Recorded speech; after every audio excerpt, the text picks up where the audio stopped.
Chapter 312. Divine Wood Tribe? Hui Yan and Lu Chen glanced at each other, but didn't say anything. The two walked into the cave, and after passing through a narrow passageway, the front suddenly opened up to reveal an extremely spacious cave. At the same time, there were several torches lit, but it didn't make people feel suffocated. It was obvious that there was another unobstructed vent. Most of the people of the Black Fire tribe were gathered here. Hearing the sound of footsteps, someone turned around and immediately saw the tall and sturdy Hui Yan, and immediately cried out in surprise. This movement quickly alerted the other people, especially those tall and strong barbarian warriors in the crowd. They gathered around Yishuan one after another. Their faces were filled with pleasant surprise. Hui Yan walked over, bumping chests and clapping with these warriors. His voice was deep and powerful, and the surrounding people all showed their respect and submission to him. Lu Chen clearly saw this from the side, and could feel that Hui Yan indeed had great prestige in this tribe. Previously, when the Black Fire tribe was ambushed by the Divine Wood tribe, although they suffered a great loss and even lost their camp, on the way back, the tribe's vitality was not damaged, and the elite warriors were almost all alive. In this kind of situation, if Hui Yan was also in the tribe, with his command, it would be hard to say who would win or lose. It was clear that Lu Chen was not the only one who had such thoughts. Many of the barbarian warriors had also mentioned this matter to Hui Yan when he walked past them. Their faces were filled with anger and unwillingness. Hui Yan silently nodded, but didn't say anything, and just continued walking forward. And Lu Chen, who had been following behind Hui Yan, also attracted many strange gazes. But after the previous incident at the Black Fire tribe's camp, these barbarians looked at Lu Chen with a much more relaxed gaze. Walking through the crowd and into the depths of the cave, he saw two people coming from behind the crowd. They were Hui Yan's two relatives. His son, Hui Ying, was supporting the current chief of the Black Fire tribe, who was also his father, Hua Hu. Father. Hui Yan walked in front of Hua Hu and called out. Flaming Tiger looked at his son, and a trace of gratification flashed across his face. He nodded and said, "It's good that you're back." As he spoke, his gaze swept past Hui Yan's back. When he saw Lu Chen and the intact fire god's staff in his hand, he seemed to be startled for a moment. At the same time, a haze flashed across the depths of his eyes.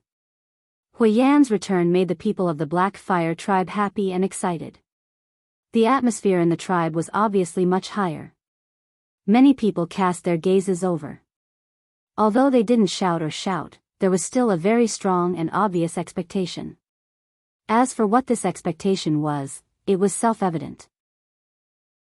However, no matter what it was, the core members of the clan had to sit down and discuss it. Basically, it was Hui Yan's family. As one of the privileges of the patriarch, Flaming Tiger occupied the best and driest place in this underground cave. The people around him automatically moved aside, and with the help of the Fire Hawk, Flaming Tiger sat down again. He seemed to be panting a little. Hui Yan frowned and also sat down in front of the two of them.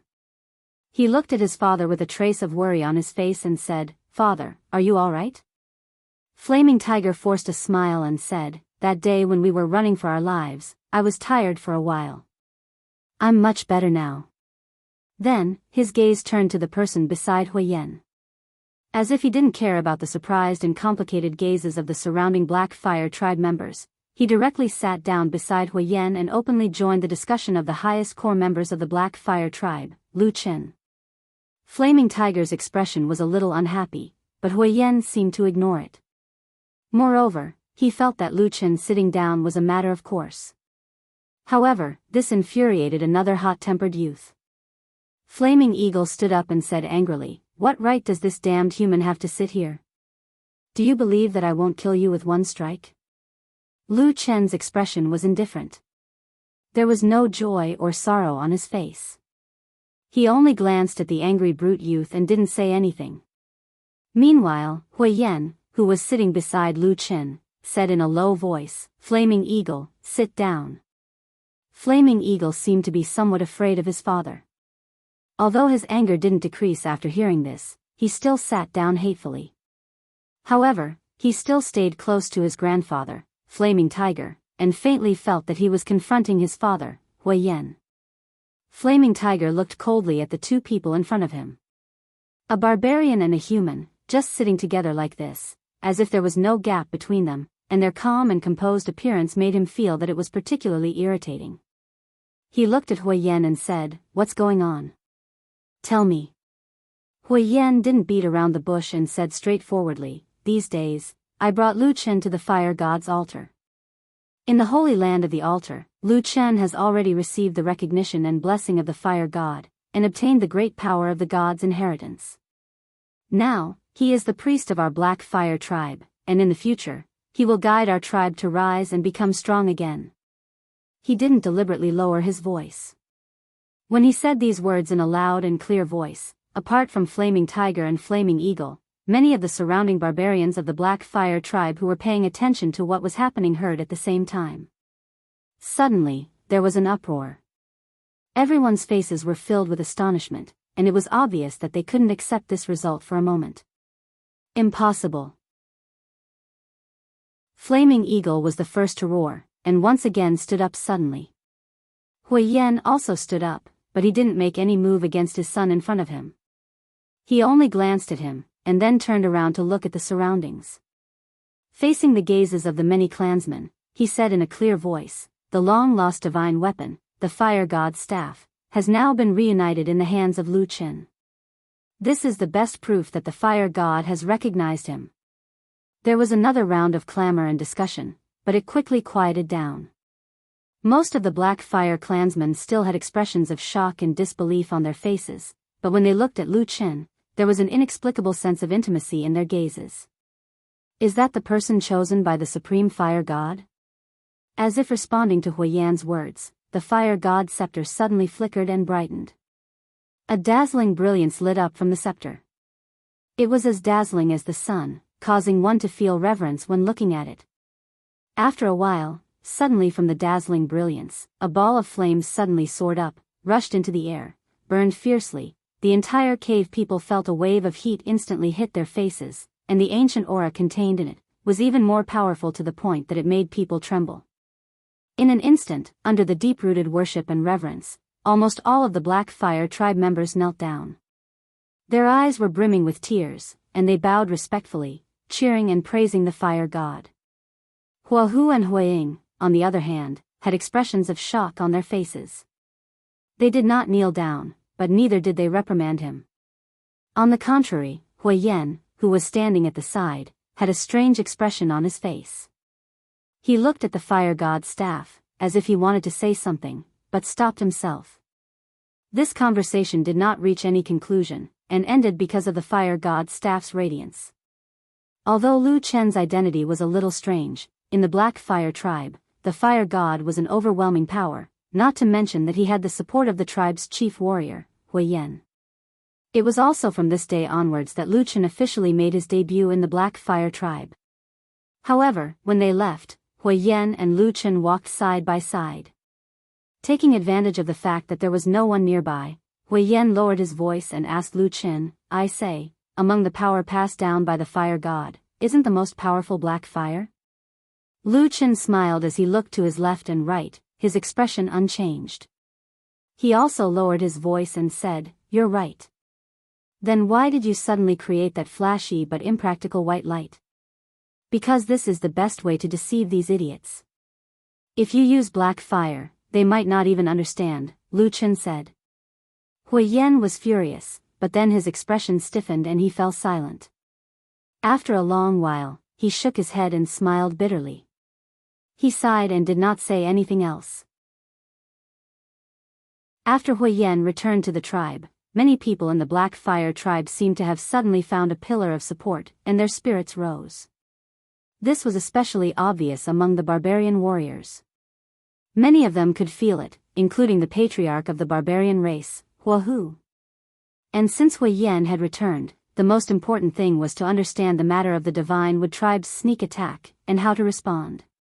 In fact, the most important person to respond to this matter should be the chief, but the atmosphere in the Black Fire tribe seemed to be a little strange.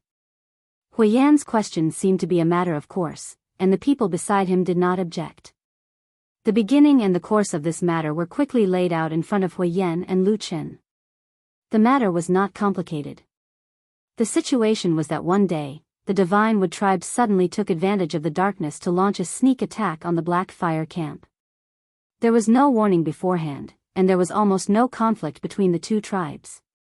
The people of the Black Fire tribe did not expect the Divine Wood tribe to make such a move, so they were caught unprepared. However, among the 5 tribes of the wasteland, the Black Fire tribe's warriors had always been at the highest level. It was just that the tribe did not have the most people, so their overall strength was only in the middle. The Divine Wood tribe had many people, but the battle strength of their warriors could not compare to that of the Black Fire tribe. So after this battle, although the Black Fire tribe was defeated, their losses were not great. But in the end, they had lost their base, and it was still a very embarrassing matter. Huiyan listened to this matter with a sullen face. There were a few tribal warriors who reported this matter, including Iron Bear, whom Lu Chen had seen before, and Black Bull, whom he had seen outside the passage. Seeing how close they were to Huiyan, it was obvious that they were Huiyan's trusted aides. After listening, Huiyan looked at these people with a cold face. These strong barbarian warriors looked at each other, all of them looking a little embarrassed. Huiyan snorted coldly and said, "The warriors of the Divine Wood tribe are all trash. You were actually chased here by those trash. After everything was settled, why didn't you rush back and chop them to death?" The abnormally tall and sturdy Iron Bear raised his eyes and said, "We also thought about it." "Oh." It was Lu Chen who interrupted and asked calmly, "From what you're saying, someone stopped you from taking revenge?" Iron Bear curled his lips and glanced at Lu Chen. "That's right." Chapter 313. Huiyan naturally didn't take these words seriously when he said that his tribe's warriors had been chased away by trash. It was most likely something he said out of anger. He forgot what he said, so Tai Xiong, He Miao, and the others didn't take it to heart. However, Lu Chen's question hit the nail on the head. Huiyan's expression changed and became ugly. After a while, he said, "What did father say?" When Huiyan wasn't in the tribe, there was only one person who could stop these hot-blooded, fierce, and brave warriors. There was no need to guess. It could only be the chief, Huahu. Tai Xiong and He Miao looked at each other with a strange expression on their faces. Lu Chen looked at them from the side. After a while, He Miao opened his mouth and laughed dryly. The chief said that this matter happened in a hurry and the people's hearts aren't stable. Everything will be discussed after you return. Huiyan was stunned for a moment. Soon after, an expression that didn't know whether to laugh or cry appeared on his face. In the end, he looked at Lu Chen and said with a bitter smile, "Then I'll go find father to discuss this." Tai Xiong and He Miao turned around and left, leaving only Lu Chen and Huiyan. Huiyan looked at Lu Chen and said, "Come with me." Lu Chen said, "Your father and your son don't seem to like me very much. Are you sure you want me to go with you?" Huiyan hesitated for a moment, then took a deep breath and said, "You are already our tribe's priest. In the future, there will be a time when we will meet or fight. You might as well take this opportunity to make things clear and avoid future troubles." Lu Chen calmly nodded, as if he didn't care much about this matter. Instead, he looked at Huiyan and said, "How do you plan to deal with this matter?" "Of course, we will take revenge." Huiyan said without hesitation, "In the northern wasteland, if you take a step back, others will take a step forward. If you are a bit weaker, others will be more ruthless. Moreover, if we don't do anything, those clansmen who died in the camp will have died in vain." Lu Chen grunted and said, "It's good that you've made up your mind." Huiyan turned his head to look at him. Seeing that there was no one around, he inched closer without batting an eyelid. "Do you have confidence in this battle?" Lu Chen smiled and said, "If what you said on the way here is true, as long as I go over to help, we will definitely win this battle." Huiyan was instantly overjoyed, but after the joy, he still did not dare to completely believe it. He said in a low voice, "Really? Why are you so confident?" Lu Chen spat and jokingly scolded, I don't want to do this job, but you desperately want to drag me down with you. Now that I'm on the pirate ship, I have no choice but to help you, and you still don't believe me? If I say it's possible, then it's definitely possible. What's with all this nonsense? Hui Yan laughed heartily, his expression carefree and joyful as he strode forward. Lu Chen followed beside him and said, "But how are you so sure that your father will agree to your suggestion?" Hui Yan waved his hand and smiled, "You don't understand. My father handed this matter to me a long time ago." "Oh, that's good," Lu Chen said with a smile. About an hour later, Hui Yan and Lu Chen once again left the residence of the Black Fire Tribe's chief, Hu. But this time, the expressions on both of their faces were a little strange. Lu Chen was a little surprised and a little amused, while Hui Yan's face was ashen, looking angry and annoyed.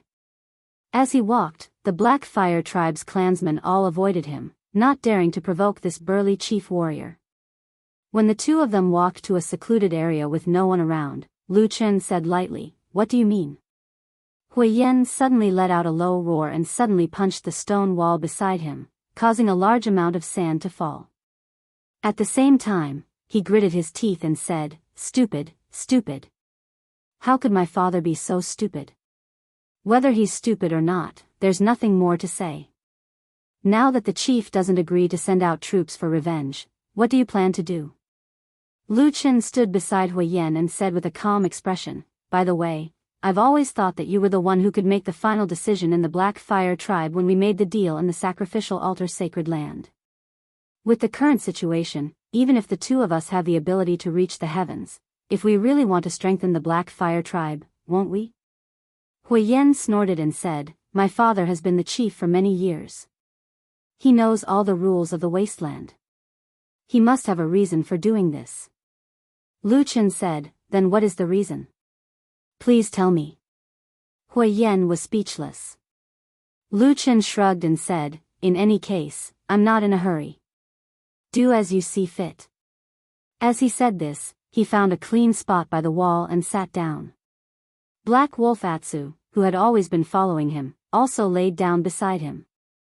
Lu Chen stroked the fur on Atu's head and back, then quickly closed his eyes. Hui Yan stared at him for a while, then suddenly stamped his feet and went back to Huahu's residence. In the next 2 hours, many people of the Black Fire Tribe heard the fiercest quarrel between the two of them in history. The quarrel was deafening and chaotic. This quarrel suddenly stopped at the last moment. Hui Yan seemed to have reached the limit of his patience. He strode out of the house and shouted at the people around him. Following which, a large group of tribal warriors arrived at Hui Yan's side almost instantaneously, surrounding him. On the other side, Fire Tiger also walked out. However, he looked much older than before. In fact, he looked even older than he was not long ago. This pair of father and son glared angrily at each other. A choice was immediately placed in the hands of all the people of the Black Fire Tribe, especially in the hands of the fierce and valiant barbarian warriors. In the end, this quarrel did not really come to a conclusion. Because on that day, when the two of them confronted each other, everyone in the Black Fire Tribe saw that almost every barbarian warrior spontaneously stood behind Hui Yan. And on Huahu's side, only his grandson, Hui Ying, rushed over and tightly supported his grandfather. Then, with a sad look in his eyes, he wanted to help his grandfather back. Hui Yan stood in the crowd with a similarly ugly expression. There was also a trace of sadness. But he quickly put aside these thoughts and walked to Lu Chen's side. Lu Chen was resting with his eyes closed, but in reality, he was not really asleep. So he quickly stood up and nodded to Hui Yan, saying, "You are probably the only one in the world who can confront the barbarian tribe's leader like this, right?" Hui Yan coldly snorted and said, "My father will no longer care about this sneak attack. However, we have already made an agreement. If you are unable to help me this time, then it is impossible for you to continue staying in the tribe." Lu Chen laughed, but his eyes revealed a trace of contempt. Then, he lightly said, "I have already told you, this battle is basically a sure win. But since I have agreed to help you make the Black Fire Tribe strong, then there are some things that I have to do. What is it? Hui Yan asked. Don't kill everyone like you did in the city. Lu Chen sighed, saying, the number of barbarians in the north is already too little. If you want to achieve a faster result, then you naturally have to use some extreme methods. Chapter 314. What method? Hui Yan's eyes showed some doubt, looking at Lu Chen suspiciously. Lu Chen had no intention of hiding it from him. He beckoned Hui Yan to come to his side, and the two of them whispered for a while. Then Hui Yan's expression changed, looking unusually ugly. He shook his head, saying, this won't do. Lu Chen asked, why?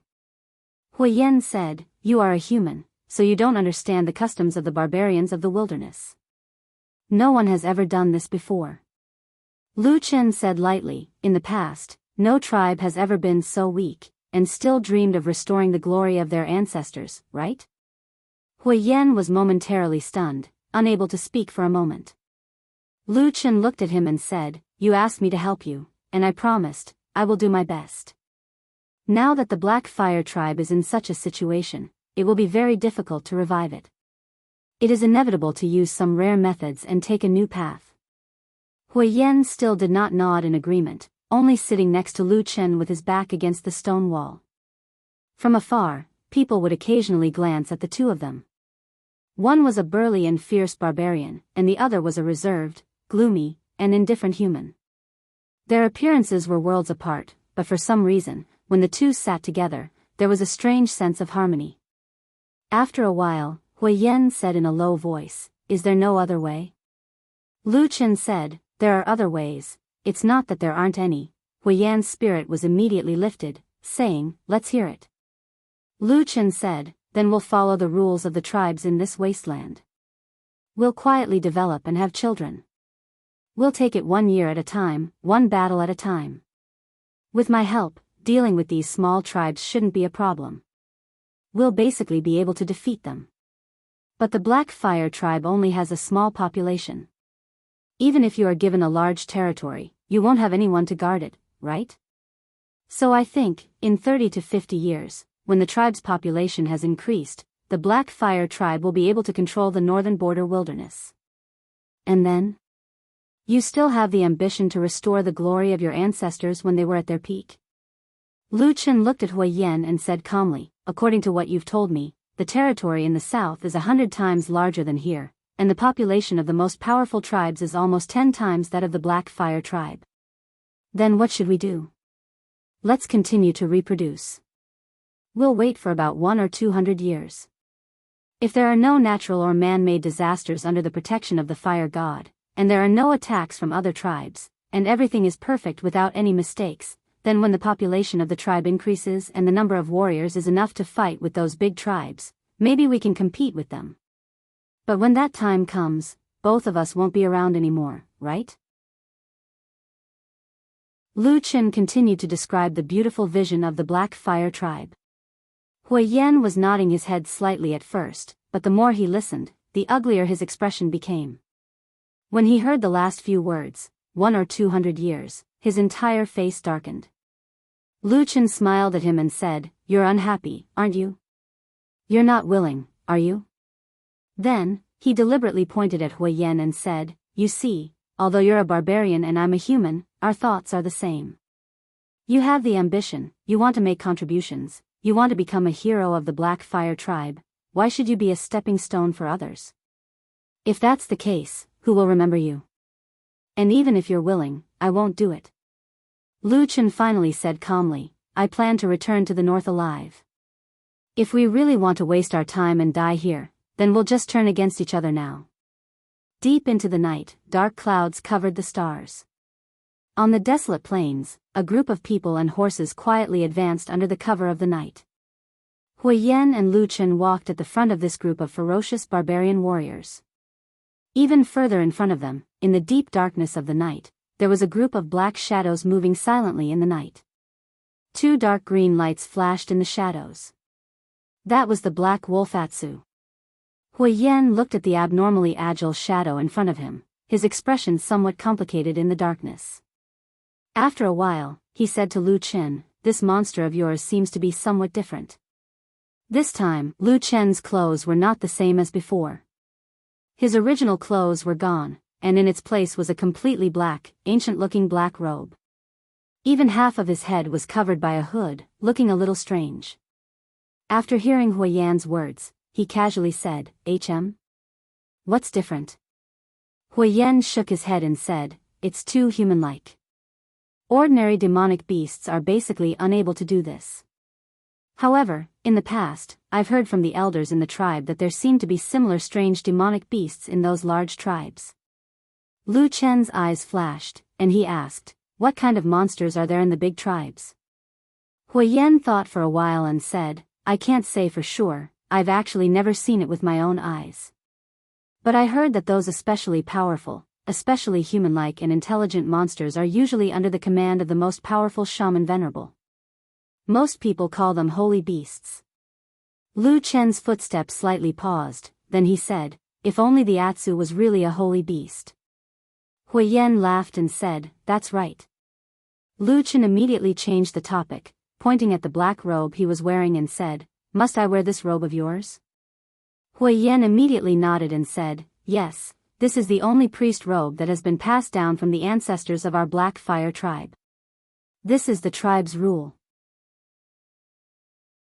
Rule. Lu Chen looked at him and said, "The matter that we talked about when we came out, have you thought about it?" Hui Yan was silent for a while, then said, "Yes, we'll do as you say. But before that, we have to at least win this battle." Lu Chen had a faint smile on his face, nodded and said, "Don't worry." Hui Yan also seemed to feel a little awkward, and after a dry cough, he said, "I feel that the Divine Wood tribe's base was not damaged after the sneak attack. They should be on guard these days." Lu Chen said, "I also feel that they should be on guard. But so many days have passed, they can't be on guard every day, they will eventually relax a little. Moreover, we can win tonight's battle without a sneak attack." Hui Yan took a deep breath and said, "Why are you always so confident?" Lu Chen grinned and said, "Don't you believe that the fire god is protecting you?" I believe." Hui Yan was obviously stunned for a moment, and finally replied in a muffled voice. For this long-distance attack, the Black Fire tribe did not send out all their warriors, but those who were able to come out were all elite warriors who had experienced hundreds of battles. It would not be an exaggeration to say that they were the strongest fighting force of the Black Fire tribe so far. After experiencing the humiliation of being ambushed and having to flee in panic, these Black Fire warriors were all eager to fight. They did not have the slightest fear of entering deep into the Divine Wood tribe's lair. Instead, many people's gazes swept over the two figures at the front from time to time. When they looked at Hui Yan, their gazes were filled with respect and trust, but when they looked at Lu Chen, their gazes were complicated with a hint of suspicion. Before they set off, Lu Chen had already asked Hui Yan to gather these warriors together, and then he did some of the work that a tribal priest should do. It was just that he, a human, was playing tricks on them, and these Black Fire tribe warriors did not seem to feel any sense of security. At least, they did not feel the strong fighting spirit and power that the fire god was supposed to convey through the priest. This matter made everyone feel a little uneasy, but Lu Chen did not care. After all, he was just fooling around with these ferocious-looking but simple-minded people. He had no choice but to do this after Hui Yan strongly urged him to. According to Hui Yan, it was fine if there were no priests in the barbarian tribe, but as long as there were priests, they would definitely invite the priests to perform a big ceremony like going to war. Otherwise, the entire tribe would not feel at ease. But one of the consequences of this was that no one seemed to feel the legendary ancestral power. Logically speaking, when the legendary priest was around, shouldn't the ancestral power shine upon everyone? Or could it be that the human priest and the ancestors of the barbarian tribe were not on the same page, so the ancestors of the Black Fire tribe simply ignored this matter? Lu Chen was calm and collected, as if nothing had happened. The warriors of the Black Fire tribe looked at each other and did not dare to say anything. After all, that was the messenger of the fire god, the tribal priest. Moreover, the Black Fire tribe had lost their priest for hundreds of years, and no one was particularly clear about the specific situation back then. What if they were wrong? In short, such a group of people came out in such a muddle-headed manner. Although they were a little uneasy, their fighting spirit was still high as they charged towards the old lair of the Divine Wood tribe. They did not know how long they had advanced like this, until the figure of Atsu, who had merged with the darkness, suddenly stopped and let out a few low howls. Only then did the Black Fire tribe's troops suddenly stop. In the distance ahead, a camp appeared under the sky. The houses were faintly discernible, and there were some torches burning in the darkness, emitting light. They should be the warriors of the Divine Wood tribe who were on night watch. Hui Yan turned his head to look at Lu Chen, and then waved his hands to both sides. After a moment, all the warriors of the Black Fire tribe behind them quietly spread out, forming a long line, quietly lurking in the night, and then pulled out their respective blades. The night was silent, and the murderous aura condensed like frost, as if it could chill one's heart. Lu Chen, on the other hand, looked at the shadow of the tribe in the distance and took a deep breath. After a moment, a black shadow walked to Lu Chen's side. It was Atsu, who had appeared like a ghost. Its green eyes seemed to have sensed something, and revealed a rare cold and bloodthirsty emotion. Under the black robe, Lu Chen slowly stretched out his arm, and an invisible wave of air suddenly appeared in front of his chest. After a moment, the Vulcan staff appeared in his hand. He held the staff, moved forward, and pointed at the camp of the Divine Wood tribe. At that moment, a wind suddenly blew over the wilderness. The cold wind blew, as if a demon that had been sleeping for many years had finally awakened. In the dark sky, it stared at the creatures below, revealing a ferocious and silent grin. Chapter 3:15. As one of the 5 largest tribes in the north of the wilderness, the Divine Wood tribe actually had a larger population than the Black Fire tribe. Therefore, the scale of their camp was slightly larger than that of the Black Fire tribe.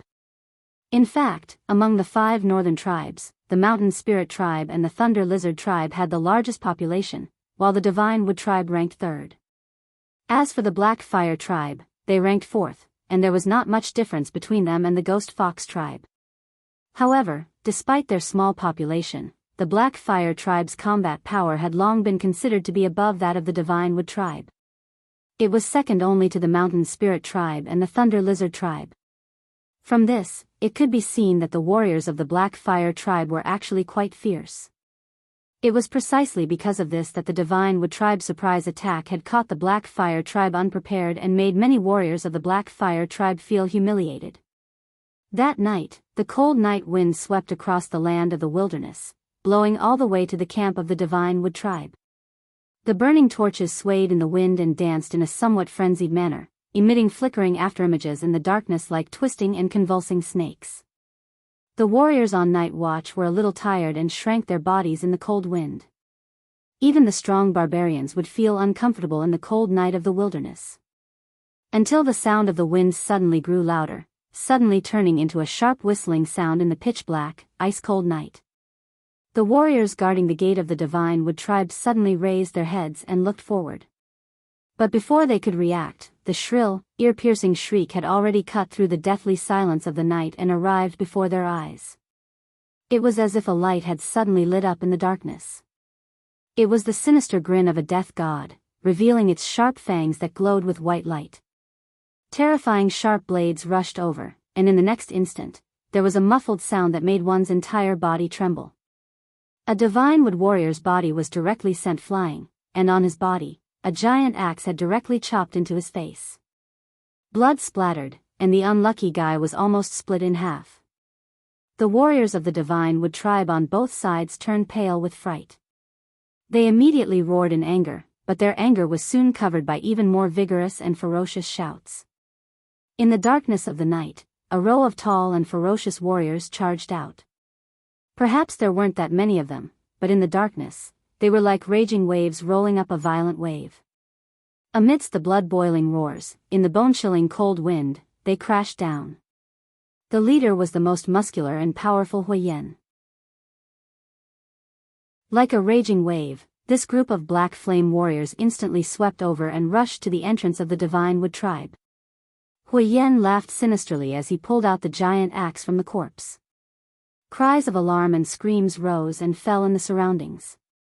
Blood splashed and a few more corpses appeared on the ground. In the camp of the Divine Wood tribe further away, the alarm had already resounded throughout the entire camp. No matter what, the Divine Wood tribe was a barbarian tribe that lived in the harsh northern wastelands. Those who could survive in such a place were not weaklings. Therefore, in a short period of time visible to the naked eye, torches were quickly lit in the Divine Wood tribe despite being ambushed. Then, more and more barbarian warriors swarmed over. Some were holding weapons, while others were not even dressed properly. It was obvious that they had just woken up from their sleep. But at a glance, everyone's faces were filled with anger and ferocity. Perhaps there was panic, but not much fear. The valiant nature of the barbarians could be said to be completely revealed.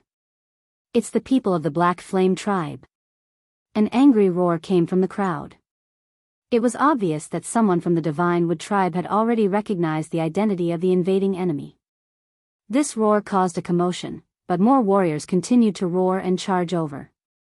Looking at the number of people, the people from the Divine Wood tribe were much more than the warriors from the Black Fire tribe. After all, this was their nest. But from Huiyan onwards, none of the warriors from the Black Fire tribe showed any signs of fear. Instead, they continued to roar and charge forward. Although they had fewer people, they seemed to erupt with an aura that was not any weaker than the opposite side. Seeing that a bloody battle was about to unfold in this harsh and calamitous wasteland, a black figure slowly stepped out from the shadows behind the Black Fire tribe warriors. It was as if he had become one with the darkness. It had been like this since the beginning of time, to the point that the fire god's staff in his hand had even overshadowed his existence. It emitted a strange light in mid-air, and then, the twisted totem carving slowly lit up.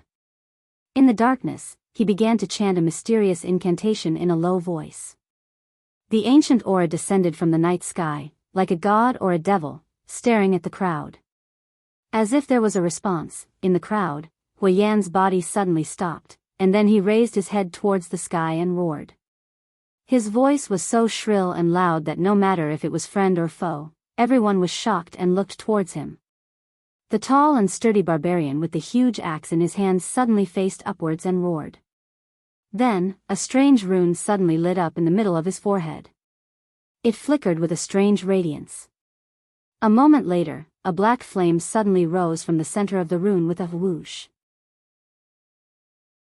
It seemed as if a demon was roaring at the world. Ka ka ka ka ka.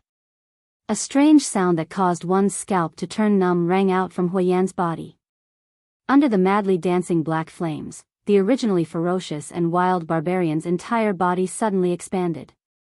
All of his muscles seemed to have exploded and swelled to more than double their original size. Green veins popped out, making him look like a barbarian giant that no one had ever seen before. His face that had become especially ferocious also looked like a demon at this moment. His eyes flickered with a bloodthirsty light, and the only feeling he had was power. Incomparably powerful power. He roared at the sky, as if there was nothing in this world that could stop him. Then, he roared and rushed forward. The darkness and the night wind all retreated, revealing the Divine Wood tribe members who had a look of shock on their faces. Witchcraft. A sharp and fearful voice suddenly rang out from the crowd of the Godwood tribe. They were not afraid of blood, sharp blades, or even death. However, it was as if all of them were innately awed by the legendary and mysterious witchcraft. Even their voices trembled as they screamed. On the other hand, the Black Fire tribe was full of fighting spirit. Many warriors even turned around to look. Then, they, including the people of the Divine Wood tribe who had also sensed something, saw a scene that they would never forget for the rest of their lives. A black shadow floated in the air behind them. Darkness gathered from all directions, so dense that it was almost unimaginable, and wrapped around the shadow-like person. A brilliant light flickered in the darkness, and in the center of the light was a staff. The totem rune shone with a dazzling light. Then, in that instant, the entire staff suddenly shot out an indescribably huge black flame. The black flame burned the sky, as if it was going to burn the night. At the same time, when the black flame shot out, the warriors of the Black Fire tribe on the ground all trembled, and then they roared in anger. Then, the strange phenomenon that happened to Huiyan also happened to them. Under the night sky, the warriors of the Black Fire tribe all seemed to have turned into ferocious and terrifying demons. Strange totem runes flickered on their foreheads, and black flames spewed out of their mouths. Then, they sneered and roared as they rushed into the crowd of Divine Wood tribe. Bright red blood seemed to be the main color of the night from the beginning.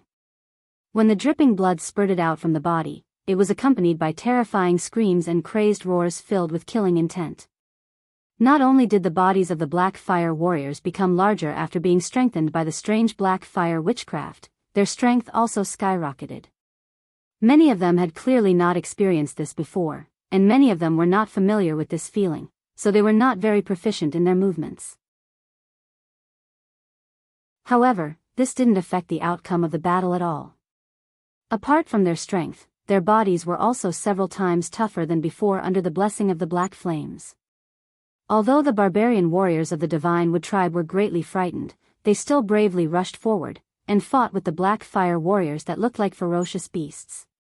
But very quickly, they discovered that most of their weapons were unable to cause any damage to the Black Fire warriors, while the beastified or demonized Black Fire warriors could easily kill their opponents. Some of the berserk warriors even threw away their weapons and used their bare hands to tear apart the barbarian warriors that they were fighting. From the beginning of the battle, especially after the Black Fire witchcraft was cast, it suddenly became a one-sided massacre. There were still people in the Divine Wood tribe who were stubbornly resisting, but they were still forced to retreat. But at this moment, someone shouted from the crowd, hold on a little longer. This witchcraft can't last for too long." The warriors of the Divine Wood tribe who were resisting with their lives seemed to have their spirits lifted, as if they had seen a life-saving straw. They resisted with all their might, while the Black Fire warriors that were attacking and slaughtering did not react at all. Perhaps only the strongest and most ferocious of them, Huiyan, looked back after smashing an enemy in front of him to death with a roar. That dark shadow was still floating in the dark night sky, hidden in the darkness. No one could see his face or figure clearly. But amidst that strange and terrifying aura, a dark shadow slowly extended from the sky. Gradually, it swept past like a dark cloud, covering a large part of the Divine Wood tribe's camp. The light gradually dissipated, and a cold gaze looked down from the clouds. In the depths of those eyes, there were dark flames burning fiercely. In the darkness, he stretched out his hand and pointed at the crowd below. Thus, a cold wind blew, and the wind and clouds swirled. Dark demons swept through the sky, whistling down. Chapter 3:16. Fire was the source of light in the world. It was something that illuminated the darkness. It was warmth, hope, and the beginning of all living things. Even when the flame was burning, it was still warm, bright, and scorching. And if one day, the flame turned black, no longer bright, no longer warm, and even cold, what would happen? On this day, the barbarians of the Divine Wood tribe in the northern wilderness saw the result. Darkness engulfed the sky and the earth, pressing down heavily. It surrounded the entire tribe's campsite with the aura of a legendary demon. Then, in the mournful whistling of the night wind, in the depths of the endless darkness, in the shadows that seemed to have solidified, there was suddenly something strange twisting and shaking. Then, it slowly took shape from the darkness, twisting and stepping out. It was a monster that was completely black. It was neither a ferocious demon beast nor was it a stone puppet. It looked to be several dozen meters tall and could barely be considered a human. However, it had 4 heads and 8 arms. Each face was different, but all of them were ferocious, like an evil spirit. Once the strange demon stepped out of the darkness, the entire Divine Wood tribe camp immediately fell into a solemn and deathly silence.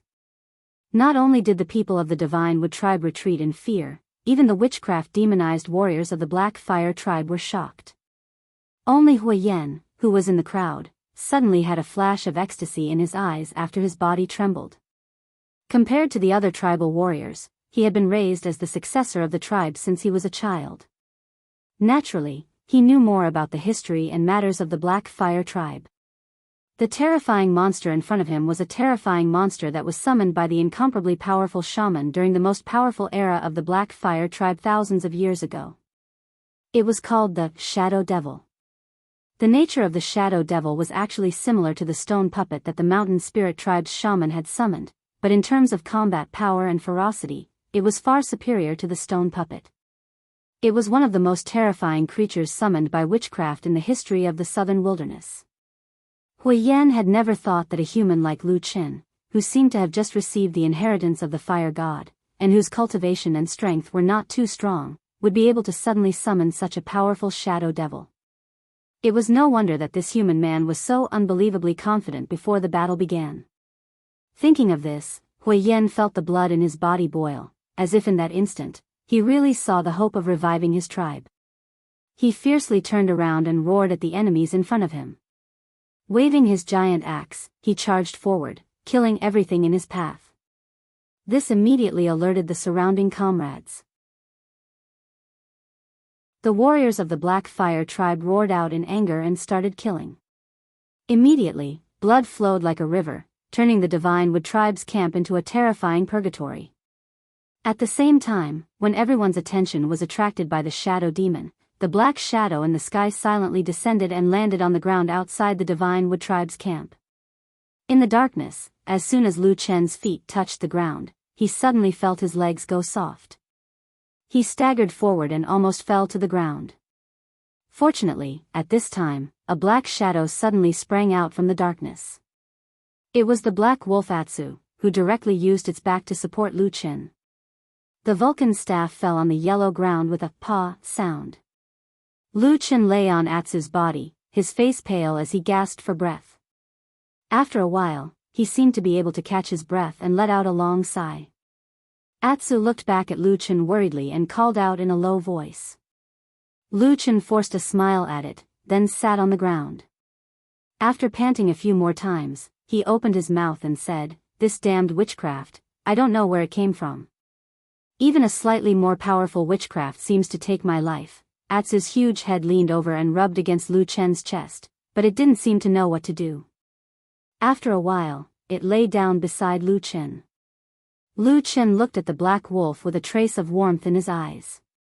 He reached out and gently patted its head, then raised his head to look at the battlefield below. After the terrifying shadow demon joined the battlefield, the Divine Wood tribe's desperate resistance instantly collapsed. Almost no one could resist this terrifying demon, especially when a few of the bravest and strongest Divine Wood tribe warriors rushed forward but were caught by a single palm. Then, they were torn apart and killed in front of everyone. All the Divine Wood tribe barbarians seemed to have completely collapsed. No one dared to resist anymore. Everyone was fleeing in fear. The outcome of this battle was completely determined, and it was only a matter of time before it ended. Lu Chen retracted his gaze. Taking advantage of the fact that there was no one around, he casually leaned on Atsu's back and muttered. Then, he said in a low voice, "How is this a fire god? It's obviously a death god." The Black Fire tribe's surprise attack on the Divine Wood tribe was a complete victory during the night. However, the final battle only ended at daybreak. There weren't many battles in the later stages. Instead, it was more about the Divine Wood tribe that were almost driven mad by fear. The shadow demon disappeared not long after the outcome of the battle was decided. To be honest, this terrifying demon actually didn't kill too many people. However, its terrifying power was unparalleled, and it was a decisive force that influenced the outcome of the battle. At daybreak, the Black Fire tribe barbarian warriors led by Hui Yan were no longer in a state of enchantment. All of them returned to their normal appearances. But even so, the completely defeated Divine Wood tribe could no longer put up any resistance. Unlike the sneak attack on the Black Fire tribe, the Divine Wood tribe suffered a heavy blow this time.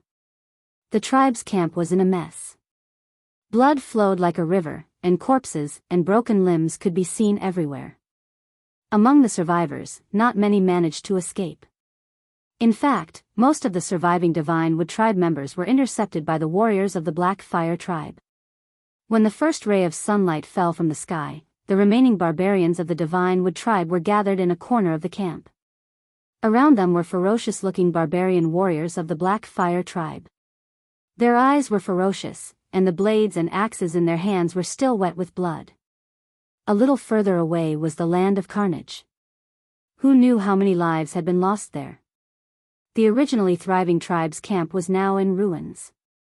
Houses and walls had collapsed, and many places still had traces of being burnt. The morning breeze carried a strong smell of blood that made people want to vomit. In the sky above the tribe's camp, there were already a few vultures and a large flock of crows circling in the air, cawing as they smelled the blood.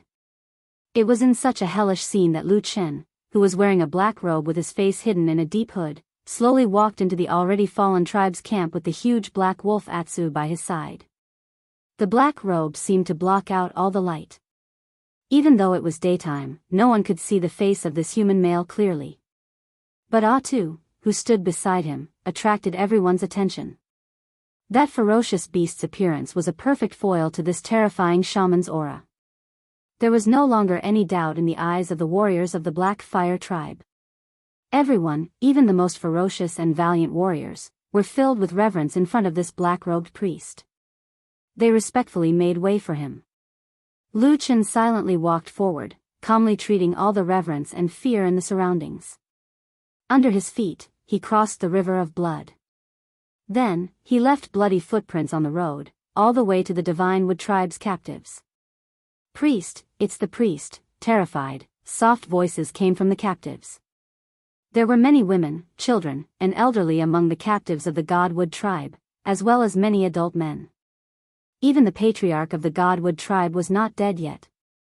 He had only lost an arm, and as a form of treatment that was different from the other tribesmen, he was tied with an extra rope and thrown in front of the crowd in a rough manner.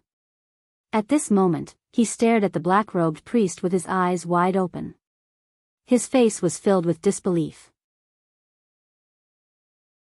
But whether it was Lu Chen or the other warriors of the Black Fire tribe, no one paid attention to him. Hui Yan stood in front of the crowd and watched as Lu Chen walked over. Then, he strode forward, stretched out his hands, and grasped Lu Chen's arm. Then, he nodded heavily. "We won," he said. "We won this battle." Lu Chen raised his head slightly and smiled in the shadow of the black hood. Then, he said in a low voice, "Didn't I tell you before? We will win. Let's begin." The black-robed Lu Chen said to Hui Yan. The people standing closest to Hui Yan were his two most trusted warriors. One was Iron Bear, and the other was Black Bull.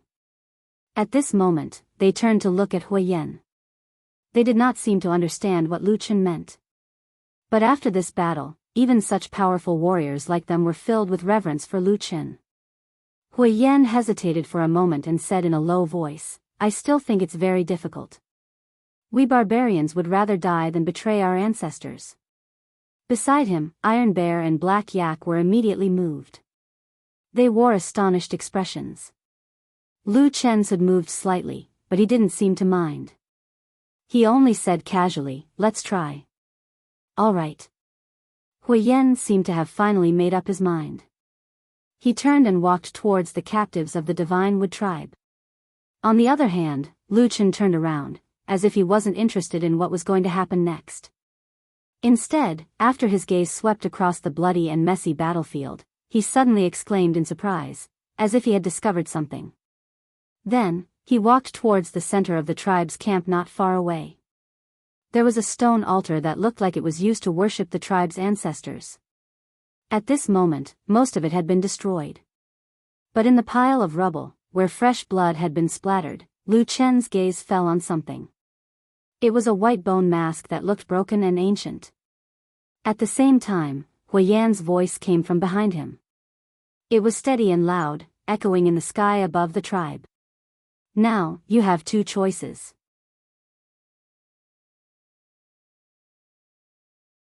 Chapter 317. The white bone mask in Lu Chen's hand wasn't the skull of a human. Although the barbarians worshipped their ancestors, it was common for them to preserve the remains of their ancestors and worship them. However, the thing in Lu Chen's hand had two horns, and the shape of its face was completely different from that of a barbarian. It seemed more like an unknown demon beast. something that could be enshrined on the altar in the middle of a tribe's camp could be considered rather important to a barbarian tribe. However, Lu Chen couldn't tell the origin of this white bone mask. When he held it in his hand, it didn't feel rough at all.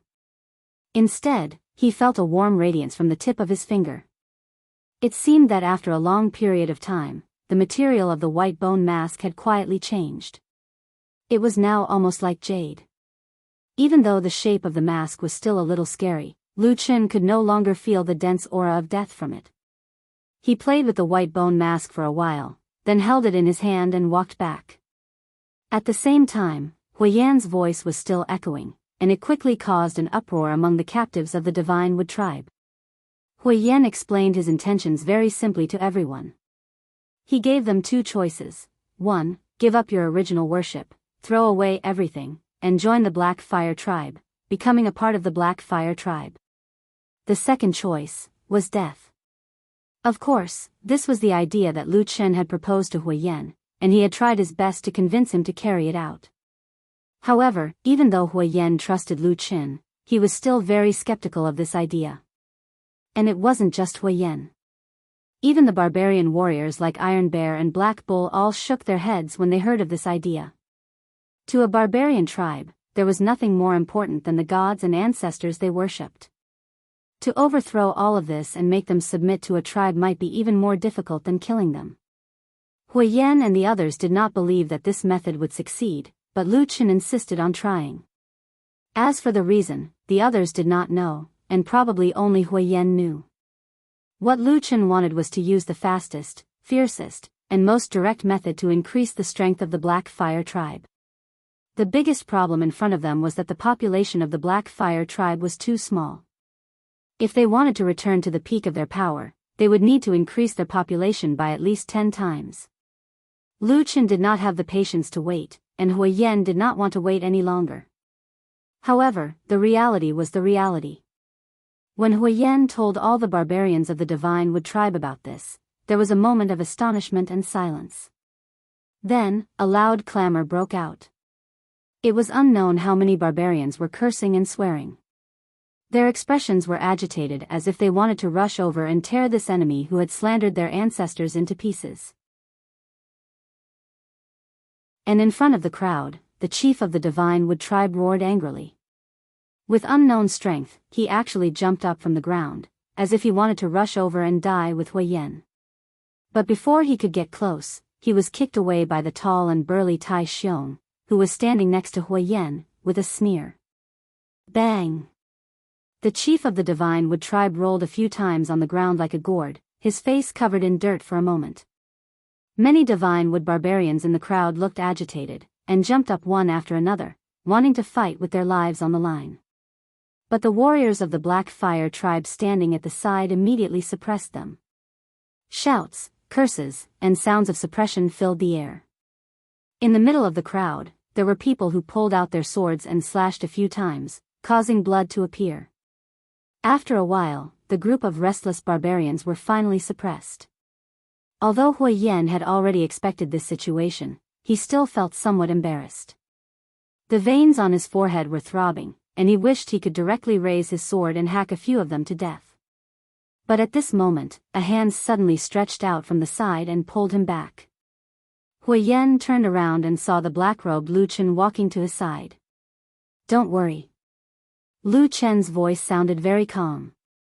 Huiyan snorted and said, "You have also seen the situation, what should we do now?" Lu Chen lightly said, "Let me do it." He took a step forward, his eyes sweeping across the crowd in front of him. For a moment, almost everyone's eyes fell on him. Many of the Divine Wood tribe's captives looked at the black-robed priest with eyes full of hatred and fear. After a moment, Lu Chen opened his mouth and said, "Drag out all the children and women under the age of 8. As soon as these words came out, there was a sudden silence. After a moment, the Divine Wood tribe was filled with curses, while the warriors of the Black Fire tribe looked at each other in dismay. Many people's eyes uniformly looked at Huiyan, who was standing beside Lu Chen. Lu Chen slightly turned around, also looking at Huiyan. Huiyan hesitated for a moment, then suddenly clenched his teeth and said in a deep voice, "Listen to the priest." As soon as he gave the order, dozens of warriors of the Black Fire tribe rushed into the crowd like wolves and tigers, grabbing, pulling, dragging, and pulling. The Divine Wood tribe's crowd was immediately filled with cries and screams. There was no lack of people who fought with their lives on the line, but under the powerful strength of the Black Fire tribe, the result of this resistance was just a few more corpses on the ground. Then, Lu Chen's order was completely carried out. About half of the women and children in the crowd were captured and alone on the other side of the field. These people with the weakest battle strength looked to be shivering with fear on their faces. No one knew what the terrifying black-robed demon was going to do next. But Lu Chen did not let them wait for too long. He quickly made everyone understand his thoughts. These women and children, whether you like it or not, will become a part of the Black Fire tribe. Lu Chen's cold and calm voice reverberated in the camp. Apart from that, there was no other sound. At this moment, even the air seemed to be filled with a sense of coldness and killing intent. If there are men in the family, let them come and claim them. If no one wants to claim them, then directly distribute them to the Black Fire warriors today. Let them go back and serve the Black Fire warriors and give birth to their children. As soon as these words came out, the faces of the Divine Wood tribe on both sides changed, while the warriors of the Black Fire tribe were overjoyed. Many of them laughed out loud. In the southern wilderness, due to the harsh living conditions, murder and looting were not uncommon. Women and children who had lost their protection were indeed often robbed. But it could be said that it was the first time in many years that Lu Chen planned to directly divide up such a large group of women after the war. While the Black Fire tribe warriors were excited, the Divine Wood tribe naturally looked as if they had lost their parents. Many women and children cried out. However, Lu Chen did not care about this. It seemed that his heart was much colder and harder than these barbarians. Then, Lu Chen directly pointed to the Divine Wood tribe's patriarch who was lying on the ground. His face was covered in blood. He said, "You are the patriarch. Come and identify them first." The Divine Wood patriarch's body swayed, and he looked like he was about to start cursing again. Lu Chen said coldly, "If you don't come over to claim them, you'll be given to my warriors as slaves." The Divine Wood tribe's patriarch gnashed his teeth, but in the end, he had no choice but to climb up. Then, under the sorrowful and indignant gazes of everyone, he staggered to the front of the group of women and children and began to claim his own women and children. In this wasteland, the primitive barbarians respected strength, and it was extremely common for men to be superior to women. As the patriarch of the tribe, the Divine Wood tribe's patriarch had actually pointed out 7 women and 2 children. Clearly, he had lived a very comfortable life in the past. The Black Fire tribe's barbarian warriors who were watching with great interest seemed to be filled with jealousy and hatred. A few of them even began to curse, clearly feeling very unbalanced. The Divine Wood tribe's patriarch knew that the situation was not in his favor, so he did not care. He lowered his head and planned to lead his people back. But at this moment, suddenly, a black figure blocked in front of him. It was that mysterious, terrifying, cold, and ruthless black-robed priest. "Wait a moment," Lu Chen said calmly. The Divine Wood tribe's camp was instantly silent. Everyone looked over at Lu Chen. The original Vulcan staff had already disappeared. At this moment, the only thing in his hand was the white bone mask that he had casually grabbed. His entire body was hidden in the seemingly ancient black robe, which made him look even colder. After a moment, the Divine Wood tribe's patriarch seemed to have plucked up his courage and asked, "What do you want?" "Our warrior leader has spoken just now," said Yi Zichen. Lu Chen's hood moved slightly, then he looked up at the barbarian in front of him and said, "Join the Black Fire, or die. Choose one." The Divine Wood tribe's patriarch's face twisted, but even if he did not turn his head to look, he knew that all his tribesmen were looking at him.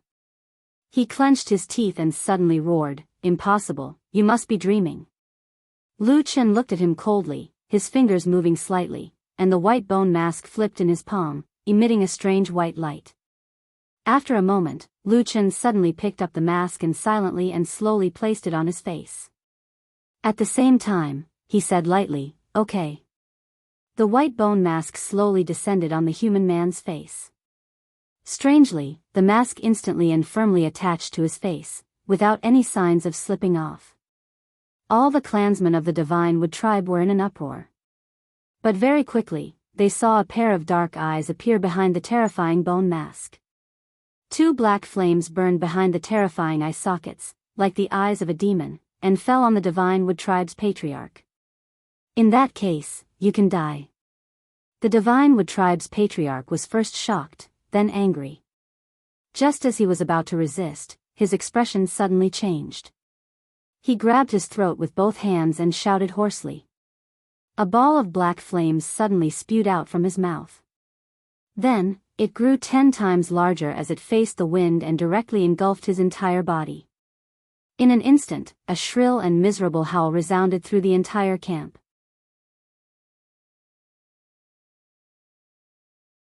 Chapter 318.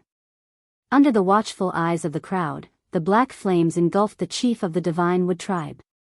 But just like what the black flames had shown in the past, it did not harm the flesh and blood of the human body. Everyone could also see that the chief's body did not suffer any obvious injuries.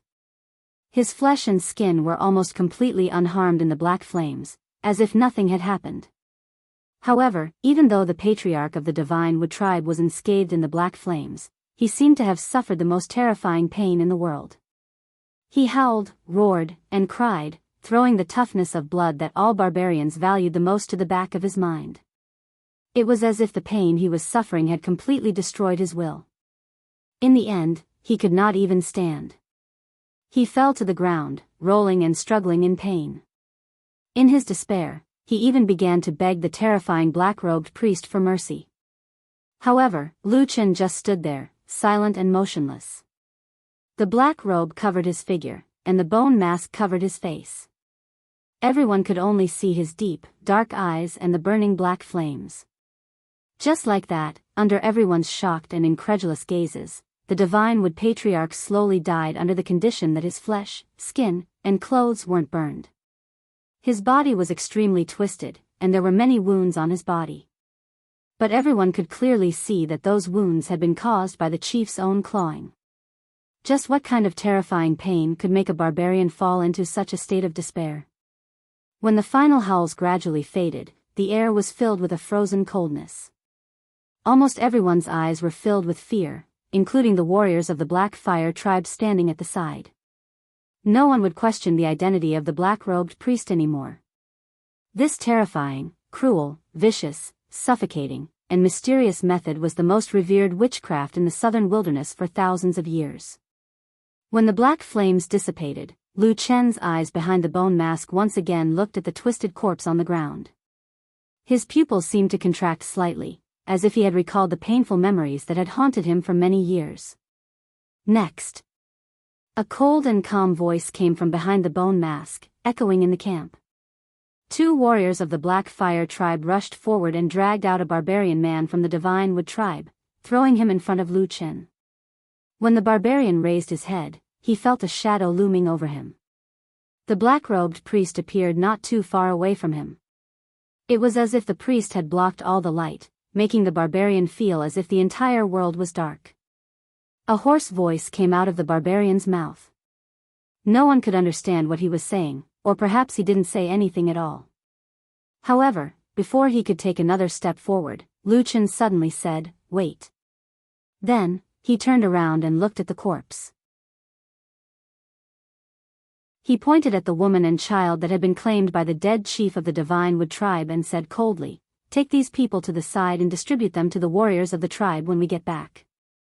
The barbarian warriors of the Black Fire tribe immediately burst into laughter, while the people of the Divine Wood tribe were filled with grief and despair. But this did not change anything. Amidst the cries of the women, they were brought to the other side. Then, Lu Chen turned around and looked at the barbarian and said, "It's your turn. Go and identify them." The barbarian's body trembled, as if he could no longer move. Lu Chen said indifferently, "If you recognize them, there's still hope to save them. If you don't, they will definitely be taken away." The barbarian's face was ashen, as if he had lost all his life. But in the end, he still went to the group of women and claimed a woman and a child that was still in swaddling clothes. The child seemed to have been born not long ago. It was a small ball wrapped in a piece of animal skin. It was held in the arms of the woman, who was also trembling and crying. For some reason, when Lu Chen saw the crying tears of the barbarian woman and the child, his heart suddenly palpitated. For a moment, he could clearly feel that somewhere in the depths of his heart seemed to soften. After a moment, he turned around and looked at the barbarian man. "It's your turn to choose. There are two paths, which one will you choose?" The man's gaze stayed on his wife and child. His face was full of pain and struggle. Anyone could see the hesitation on his face, but he did not really give up. Instead, a trace of determination gradually appeared on his face, as if he was about to make a decision. But at this time, Lu Chen suddenly said, "You should know that no matter what, after today, there will no longer be a divine wood tribe in this world." The barbarian man's body trembled, and the other divine wood tribe members in the distance were also in an uproar. Lu Chen did not care about this at all. He just said indifferently, "Those who are willing to surrender, swear to join the Black Fire tribe and protect your family and children. Those who are not willing to surrender, I will kill them." Without the divine wood tribe, why do you still worship the gods and ancestors? Or are you willing to watch your wife give birth to someone else's child and become a slave for your own child? As he said this, he pointed at the relatives and children of the divine wood tribe's chief. The barbarian man's expression was extremely ugly. The determination on his face disappeared, and his expression changed rapidly. He looked as if he was about to collapse. Suddenly, as if in despair, he roared and shouted at Lu Chen, "Even if I surrender, how can you guarantee that the people of the Black Fire tribe won't come to steal my women?" Lu Chen took a step forward and pointed to the sky without hesitation. He said in a clear voice, "I swear to the fire god worshipped by the Black Fire tribe and to the ancestors that as long as you swear to be loyal to me and join the Black Fire tribe, I will treat you equally.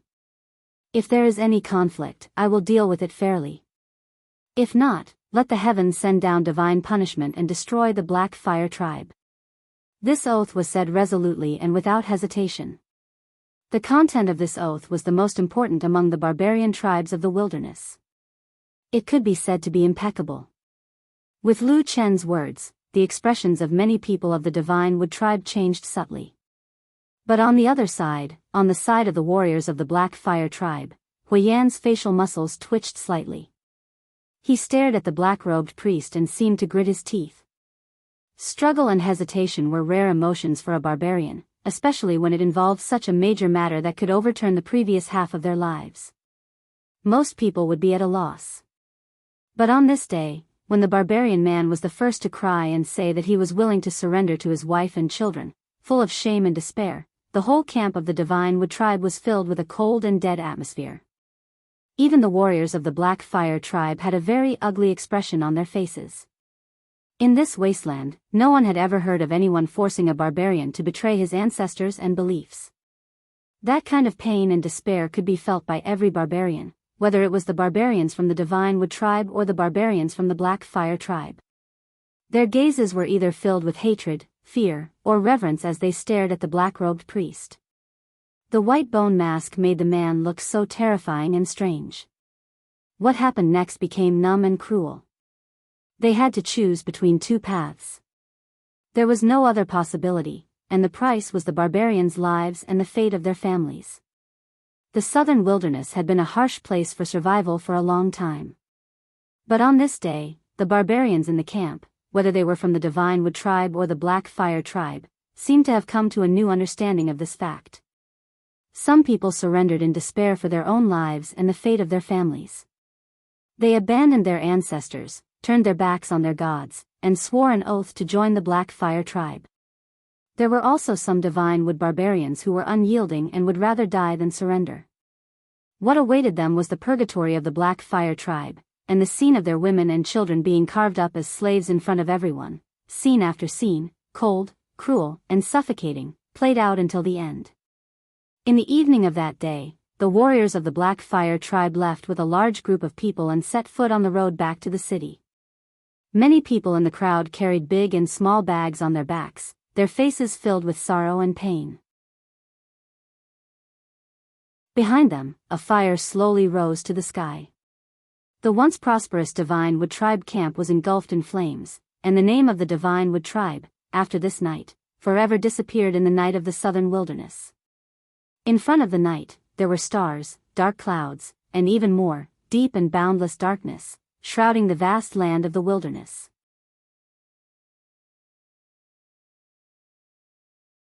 Chapter 319. Thousands of years had passed in the southern wilderness. Countless tribes rose and fell, and countless people lived and died. The only thing that never changed was the desolate land and the endless wind and sand. Too much time had passed, and one's vision was too far away. It would make people numb. The tribes that had perished and the people that had died would no longer have the power to move people. They would be submerged in the long river of time, buried in the dust of history, and easily forgotten by most people. Even if some people remembered them, or saw bits and pieces of them from some ancient books, they would just turn the page with an indifferent face. Hui Yan was the most outstanding barbarian in the Black Fire tribe for many years. Not only did he have a strong body and fierce fighting power, but he also had vision and decisiveness that almost no one else in the tribe had. Perhaps it was because of this that he had never been willing to be ordinary. He did not want to be suppressed in the harsh and barren north of the wilderness, and spend his life fighting with the other 4 tribes. He knew and remembered the glory of the ancient ancestors of the Black Fire tribe. Ever since he was a child, his biggest dream was to restore his tribe to its former glory. At the same time, he would engrave his name in the history of the tribe as the hero of the revival of the tribe. He would be remembered, praised, and spread by thousands of generations of descendants. It was also for the same reason that he had never thought that he would become a stepping stone, that he would silently dedicate his life to benefit his descendants, and that he would accumulate his strength. The success he wanted was right now, right in this life. Unfortunately, Hui Yan himself did not possess that kind of powerful power. That was the most powerful and supreme power in the southern wilderness, witchcraft.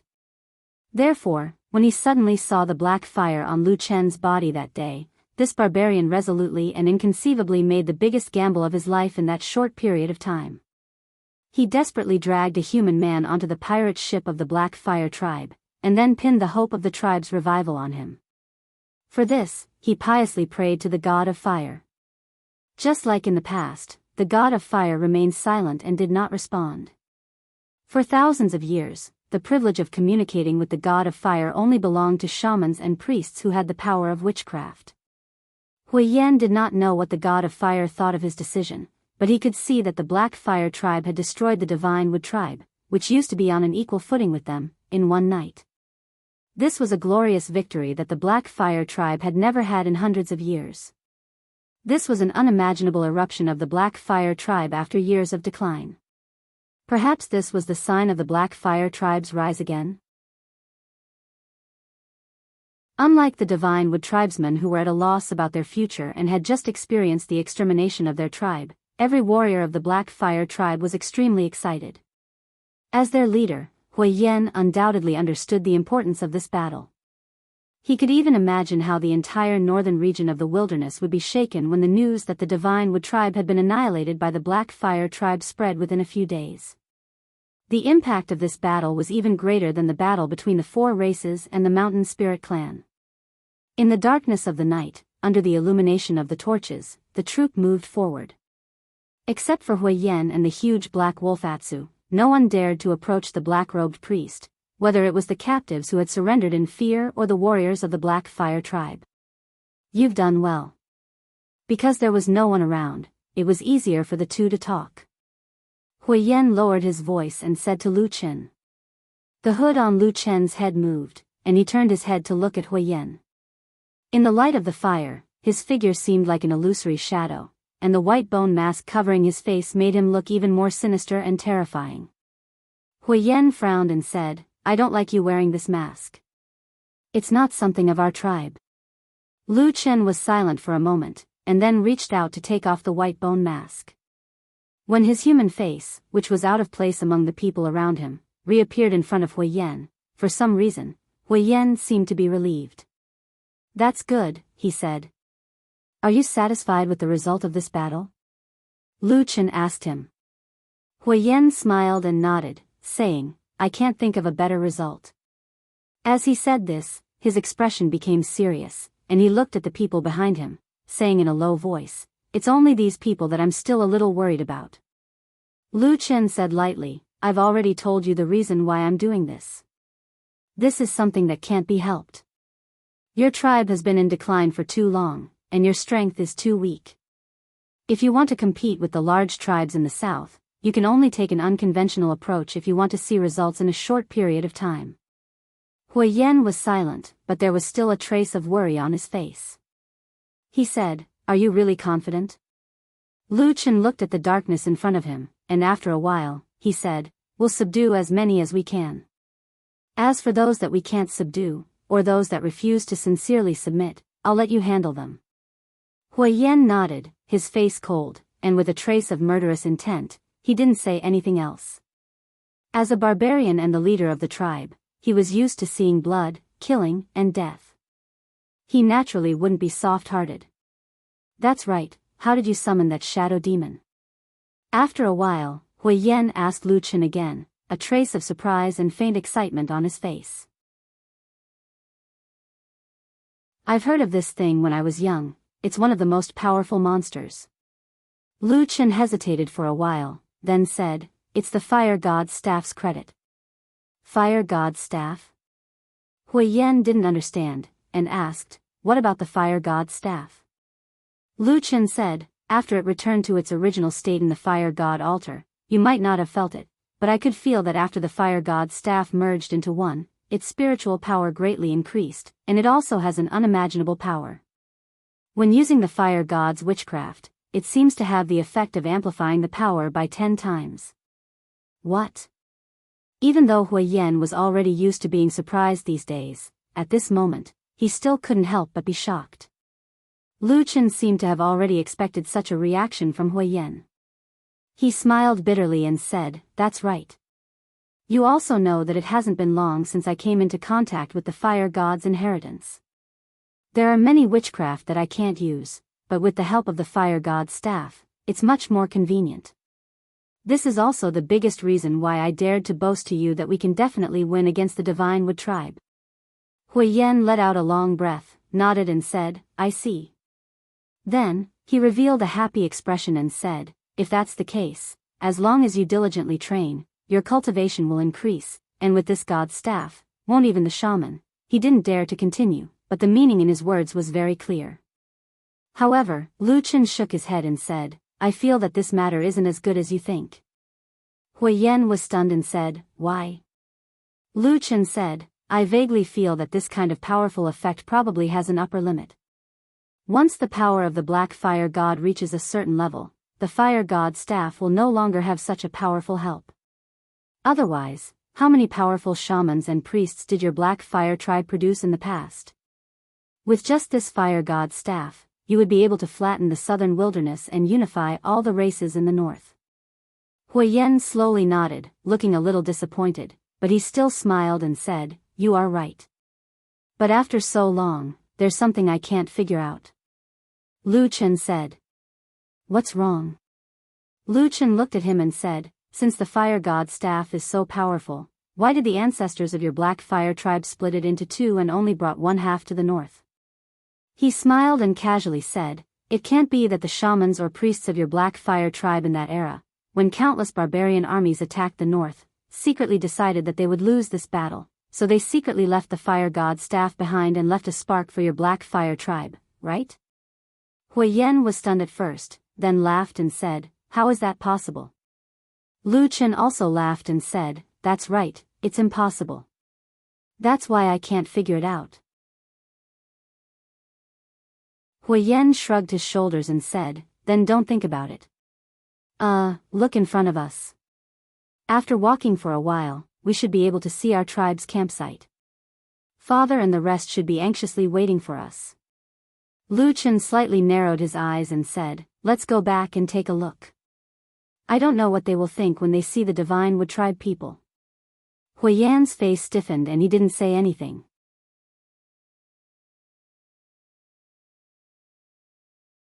Chapter 320. When Huiyan returned to the Black Fire Tribe's camp with this unprecedented victory, the anxious tribesmen who had been waiting for a long time immediately cheered. The entire Black Fire Tribe seemed to be boiling with excitement.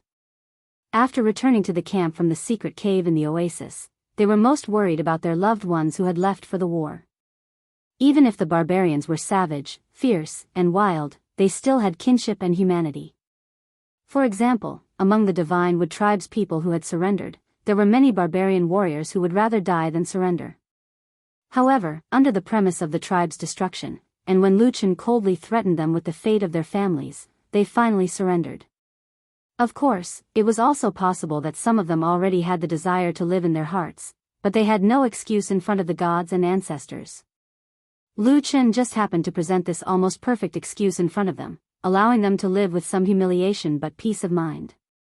As for the truth of the matter, no one knew what everyone was thinking. Only they themselves would know. The news of the Black Fire Tribe's warriors annihilating the Divine Wood Tribe in one fell swoop spread throughout the Black Fire Tribe's camp. Great joy immediately enveloped the entire tribe. However, when people saw the Divine Wood Tribe's captives following behind the Black Fire Tribe's warriors, they were all taken aback. When they heard that under the leadership of the black-robed priest, these Divine Wood Tribe barbarians were about to become a part of the Black Fire Tribe, the entire camp suddenly burst into an uproar. The Divine Wood Tribe, which had been exterminated, was naturally uncomfortable with swallowing so many people from other tribes at once. However, for the Black Fire Tribe, which was the victor, it was an unprecedented event. For many years, the barbarians of the southern wilderness had already become familiar with and accustomed to the original rules. In their minds, worshipping the gods and revering their ancestors was a matter of course. No one would ever think of betraying these rules and joining another tribe. Of course, those who had such thoughts now seemed to have not encountered the desperate situation that the Divine Wood Tribe had encountered. But no matter what, most of the Black Fire Tribe's barbarians couldn't accept this. However, no one in the camp dared to rebuke them. The reason was very simple. Apart from the mysterious and terrifying black-robed priest, the leader of this operation was the extremely prestigious warrior chief, Huiyan. Moreover, many of the Black Fire barbarians quickly discovered that the strongest and most elite warriors who had followed Huiyan on this expedition, the barbarians who could be said to be the foundation of the Black Fire Tribe's military strength, did not seem to have any objections. Not only that, when that strange atmosphere spread, almost all the Black Fire warriors stood behind Huiyan and the black-robed priest, intentionally or unintentionally. That's right, apart from Huiyan, there was also the black-robed priest. Every single Black Fire warrior looked at that black figure with awe that they had never felt before. However, rules that had been ingrained in the hearts of the people for thousands of years could not be easily overturned. Ordinary Black Fire tribesmen were intimidated by these powerful people, but in the Black Fire Tribe, there were people of higher status who were not afraid of them. That person quickly walked out and stood in front of all the Black Fire tribesmen. The wrinkles brought by Nian Hua's old age were engraved on Huahu's face. His back was hunched and he was gasping for breath. Even his steps were slow. Perhaps only his eyes still maintained the firm belief of a barbarian tribe leader. His grandson, Huahu, supported him by his side. Then, he looked at the captives who had been brought to his tribe's camp with a complicated and slightly angry expression. In the end, he turned all his disgust into hatred and glared at the person standing beside his father. Lu Chen, of course, noticed the gaze of the barbarian youth, Huahu. Lu Chen only felt that it was a little funny to see that strange but hateful gaze. He could more or less understand the feelings of this barbarian youth called Huahu, but he was not apologetic at all. A long, long time ago, when he was just a youth about the same age as Huahu, under the tutelage of that bald and burly deity stage cultivator, he had already cast aside his weak and compassionate heart. Perhaps after many years, his experience had enriched, and his temperament had also changed, but that was only for friends he had met by chance in the human race. As for the southern wilderness, he still did not have the slightest bit of soft-heartedness. Therefore, he turned a blind eye to Huahu's angry gaze, and even took out the white bone mask from his bosom in a slightly provocative manner, and slowly put it on his face. After entering the Black Fire Tribe's camp, the former Divine Wood tribesmen, who had betrayed their ancestors and were forced to join the enemy tribe, seemed very frightened. Looking at the strange and hostile gazes around them, the panic and bewilderment that had been suppressed in their hearts seemed to be on the verge of exploding.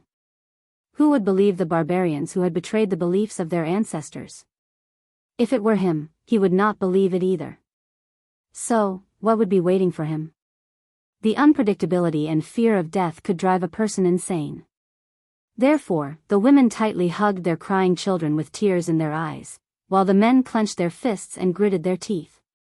The clamorous noise drifted out from the crowd, increasing the vigilance and hostility of the surrounding Black Fire tribe clansmen. The atmosphere in the camp gradually became tense. It was also at this time that Lu Chen put on the white bone mask.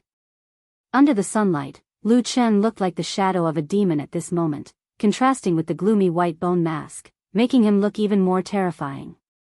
But for some reason, when the white bone mask appeared on his face, perhaps because they suddenly saw a token passed down by their ancient ancestors, or perhaps because they remembered the promise made by the black-robed priest, the restless Divine Wood tribesmen slowly calmed down. So in the end, everyone's eyes once again fell on the center of the camp. There, Huaying supported his grandfather Huahu, and opposite them stood Huayan and Lu Chen side by side. The three generations of the Black Fire tribe were the symbols and leaders of the Black Fire tribe. With the addition of a black shadow beside them, at this moment, there seemed to be a faint confrontation. The barbarians of the Black Fire tribe looked at this scene with complicated expressions, and Huayan's expression did not look good either. After a moment, he stepped forward and bowed to his father, saying, "Father, I've returned." Huahu nodded his head and looked at him with a complicated expression, then swept his gaze over Lu Chen who was standing beside him. After a moment of silence, he asked, "What's going on?" Huayan had no intention of hiding anything. He raised his head and in front of everyone, he clearly explained the ins and outs of the matter. Finally, he looked at Huahu with bright eyes and said, "Father, from today onwards, these people are the people of our Black Fire tribe." The surrounding Black Fire tribe members were deathly silent. No one spoke, and no one even dared to breathe loudly. Even Huaying, who was standing beside Huahu, had a change in expression. He looked at his father, who was once the most imposing and upright person in his heart, with his mouth half open, as if he did not know what to say. After a while, Huahu suddenly sneered and said, "Nonsense." After these two words were said, it immediately caused a commotion in the surrounding crowd. This was the judgment of the current chief of the Black Fire tribe, and he directly denied what Huayan had just said. His attitude and expression were exceptionally clear, leaving no room for refutation. "This is nonsense, this is nonsense." Huahu raised his voice and shouted, "If you are not a descendant of our Black Fire tribe, then you have no right to become a barbarian of the Black Fire tribe. What right do you have to act so recklessly and take in so many people of different races at once? Are you not afraid of the wrath of the fire god and the punishment of the ancestors?" Following his harsh words, the other people of the Black Fire tribe seemed to be wavering, and their expressions became somewhat hesitant. The Divine Wood tribe members were once again frightened and panicked, and the scene immediately became somewhat chaotic. Whispers could be heard, as if something was about to happen. But at this moment, a voice suddenly came from the side, suppressing all the noise. "Right? Who has the right to judge whether the fire god is angry or not, and who has the right to listen to the thoughts of the Black Fire tribe's ancestors? Is it you?" In an instant, all the voices in the Black Fire tribe disappeared, and countless gazes fell on the source of the voice. They saw the black-robed priest wearing a white bone mask take a step forward, staring at the old chief, and lightly say, "If I remember correctly, the only ones who have the right to judge these matters should be the chief priests of our tribe."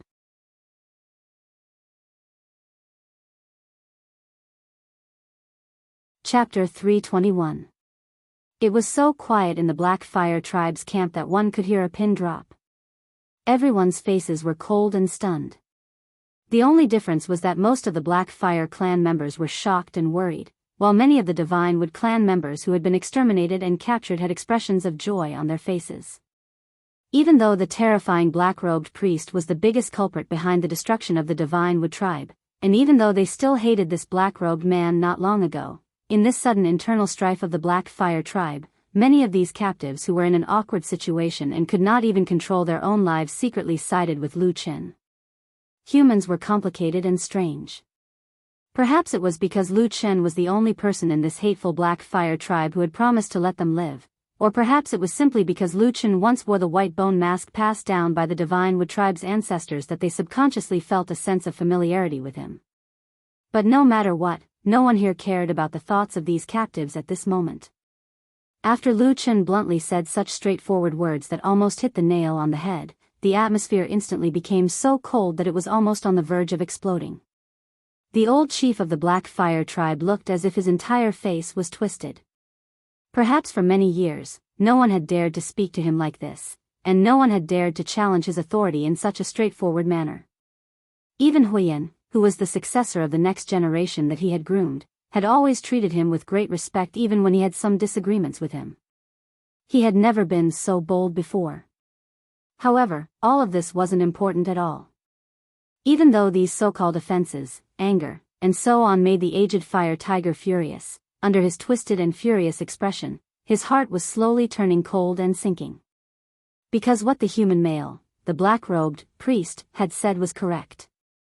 As the chief of the tribe, Fire Tiger could not be more clear about the correctness of Lu Chen's words. Yes, every word he said was correct. Those were the rules of the Black Fire tribe that had been passed down from ancient times to the present, from countless generations of their ancestors. The priest was the soul of the Black Fire tribe. Not the patriarch, even though the Black Fire tribe had been declining for many years and had not had a priest for at least hundreds of years. Rules were rules. The rules left by the gods and ancestors had never been changed. You! How dare you speak to me like that? After a long while, Fire Tiger seemed to have awoken from his huge shock. His face was filled with anger as he looked at Lu Chen and roared. Lu Chen continued to stare at the elderly clan leader. He saw the changes in his expression and the flicker in his eyes. At this moment, he laughed coldly in his heart. Just as he was about to speak again, a tall figure suddenly blocked his way. That was Fire Rock.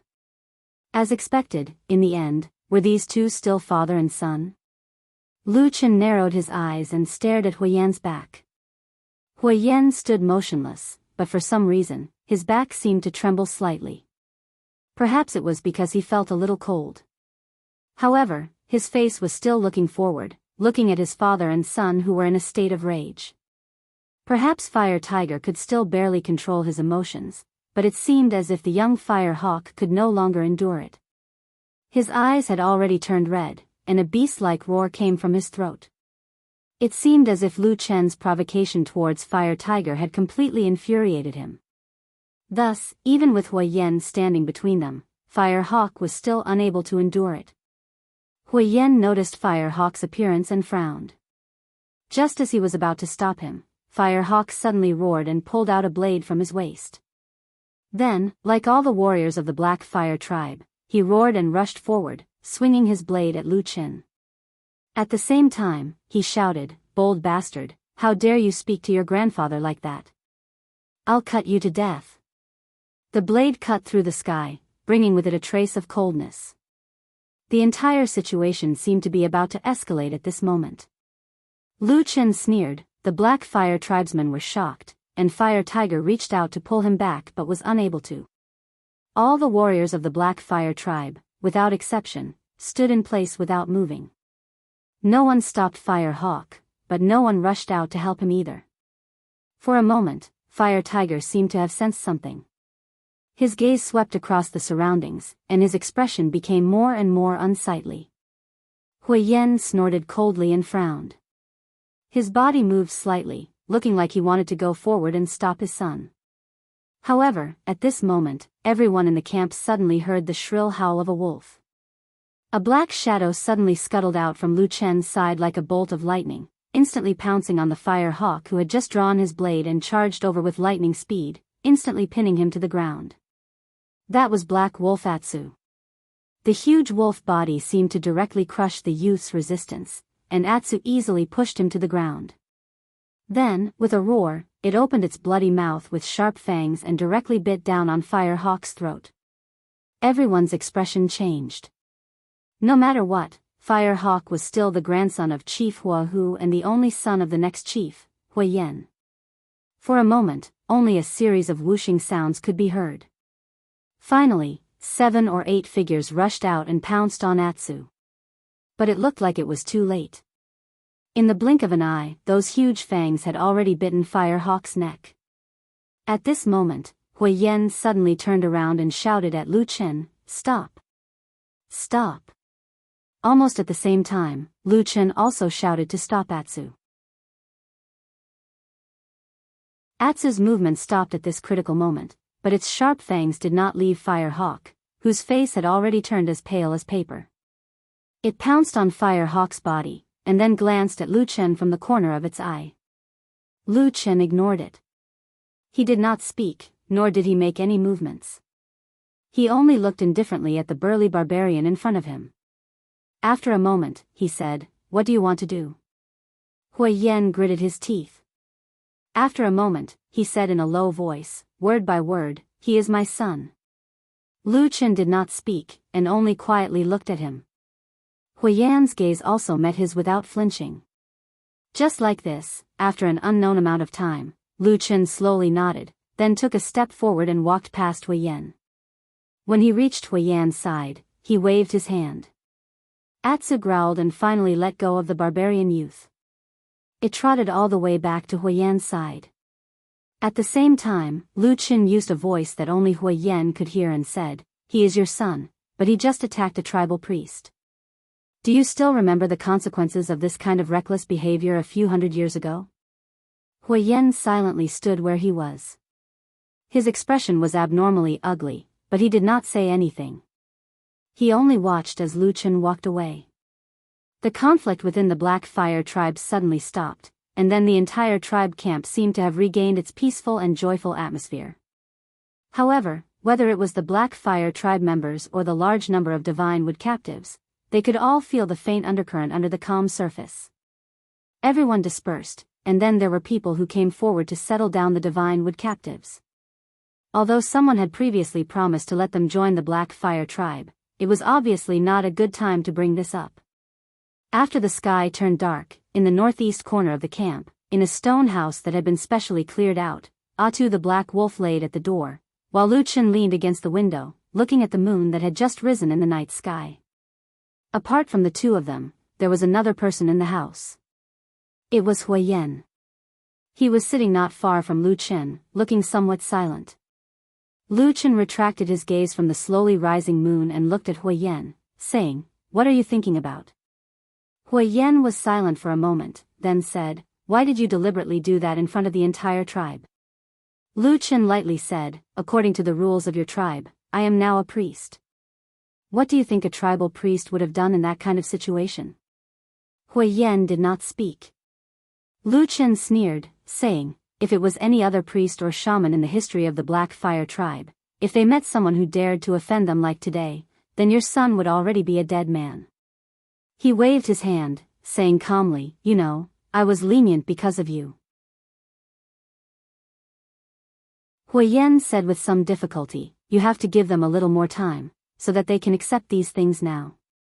"What you and I lack the most is time," Lu Chen said bluntly. "I did what I did because I had no other choice." Huiyan said, "But, if you continue to be so strong, with such powerful witchcraft, sooner or later, your prestige in the tribe will even surpass mine." Lu Chen stared at him, and after a moment said, "You are starting to worry about me?" Huiyan was silent for a long time, then slowly nodded, saying, "Yes. I never thought that in the cultivation of the Black Fire spiritual power, you would advance so much in such a short time." He looked up at Lu Chen, saying, "With your intelligence, and the Black Fire witchcraft, I think, it won't be long before the Black Fire tribe is completely under your control. Am I right?" He looked at Lu Chen, saying word by word.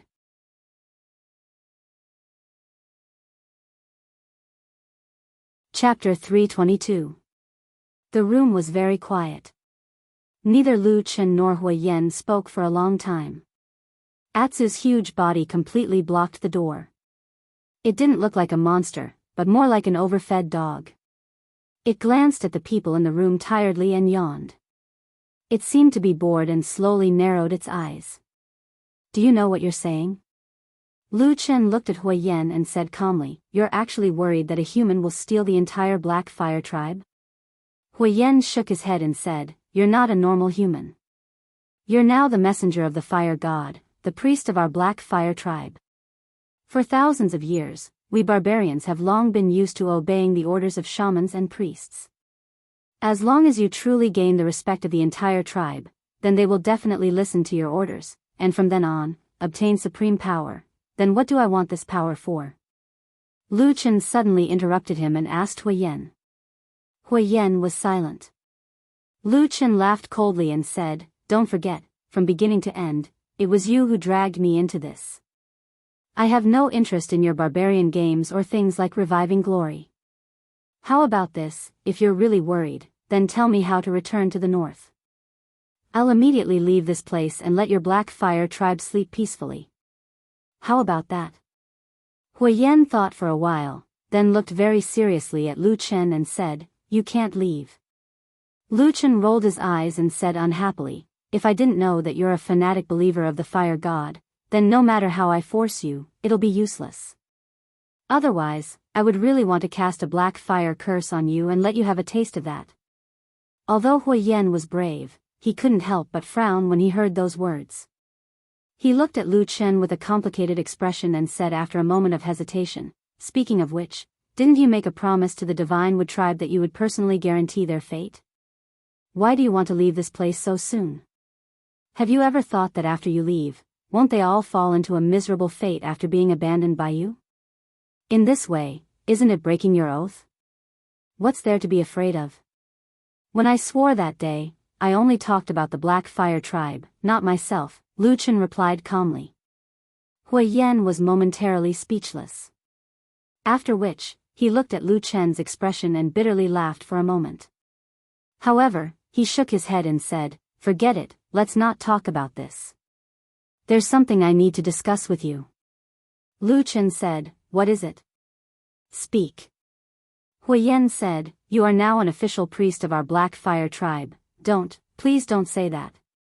Lu Chen waved his hand and said, your father, the current chief of the Black Fire tribe, hasn't acknowledged me yet. My position isn't stable. Who knows, I might be removed in 2 or 3 days.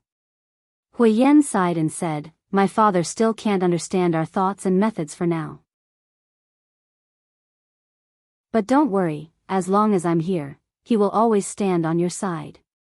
Moreover, I don't believe that you can't see that after the battle at the Divine Wood camp, the strongest and most elite warriors of our tribe have already accepted you. They are especially respectful towards you. Lu Chen laughed and said, that's because they received more women and servants after the battle, right? That's also because your witchcraft is so powerful. We, the barbarians of the southern wilderness, are born to respect the strong. Lu Chen smiled and didn't say anything. Huiyan continued, as for my father, you don't have to worry about him. I will often go over to discuss these matters with him. No matter what, it is the will of the fire god to cooperate with you. I have no doubt about this. No matter what, I will carry this matter to the end. Lu Chen looked deeply at him, a strange light seemed to flash in the depths of his eyes. Huiyan paused for a moment, then said to Lu Chen, let's not talk about these troublesome matters first. But I have discovered that you seem to be missing one person. Lu Chen was startled and said, missing who? Huiyan said, missing someone to serve you. You are now a priest of the tribe. Your identity and status are different from others. You should find someone to help you with the daily chores of cleaning the house and preparing meals. No need, it's too troublesome. Lu Chen immediately shook his head and wanted to decline. But Huiyan's expression was resolute. He stood up and walked out. At the same time, he said, leave this matter to me. I will help you find a satisfactory and hardworking person. You don't have to worry about this. How could Lu Chen not care? He spent his days alone with the Atsu. He wasn't afraid of any secret matters being leaked. If there was suddenly a barbarian by his side, wouldn't his hands and feet be tied? But Hui Yan seemed to be an impatient person. After saying those words, he strode out of the house. In the blink of an eye, he disappeared. Lu Chen chased to the door. When he looked outside, he could no longer see Hui Yan's back. Lu Chen looked up at the sky. After a moment, he spat out a mouthful of impure air. He smiled bitterly and said, "Forget it, let's leave it be." Hui Yan fulfilled his promise the next morning. He brought the person he wanted to the door of the stone house that Lu Chen lived in. Last night, the mysterious and terrifying black-robed priest didn't seem to do anything strange. He just sat quietly under the wall of the house. His big black wolf was still loyally lying on the ground in front of the door, watching the people coming and going in the camp.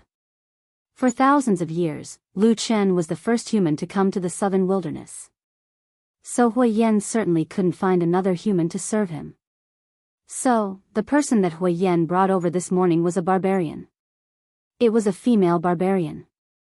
She looked to be about 18 or 19 years old. She was still very young, but her expression seemed to be full of grief. When she looked at Lu Chen, her gaze seemed to be very complicated. It seemed that she was thinking about how to avenge the deaths of her clansmen. How to secretly get rid of this incomparably cruel black-robed priest. Lu Chen stared at the woman for a while. Then he turned around and walked to Hui Yan's side. He glared at him and sneered, "Are you afraid that I won't die fast enough?" Hui Yan heard this and said, "How could there be such a thing?" Lu Chen pointed at the young body that was kneeling on the ground and sneered, "This woman is clearly a young woman that no one in the Divine Wood tribe has claimed. Why did you send her to me? What do you want? Let her serve you." Hui Yan laughed loudly. Then he waved his hand and turned around to leave. Lu Chen was somewhat helpless. He was about to say something when he turned around and looked at the young barbarian. He sighed and asked, "What is your name?" "My name is Yi."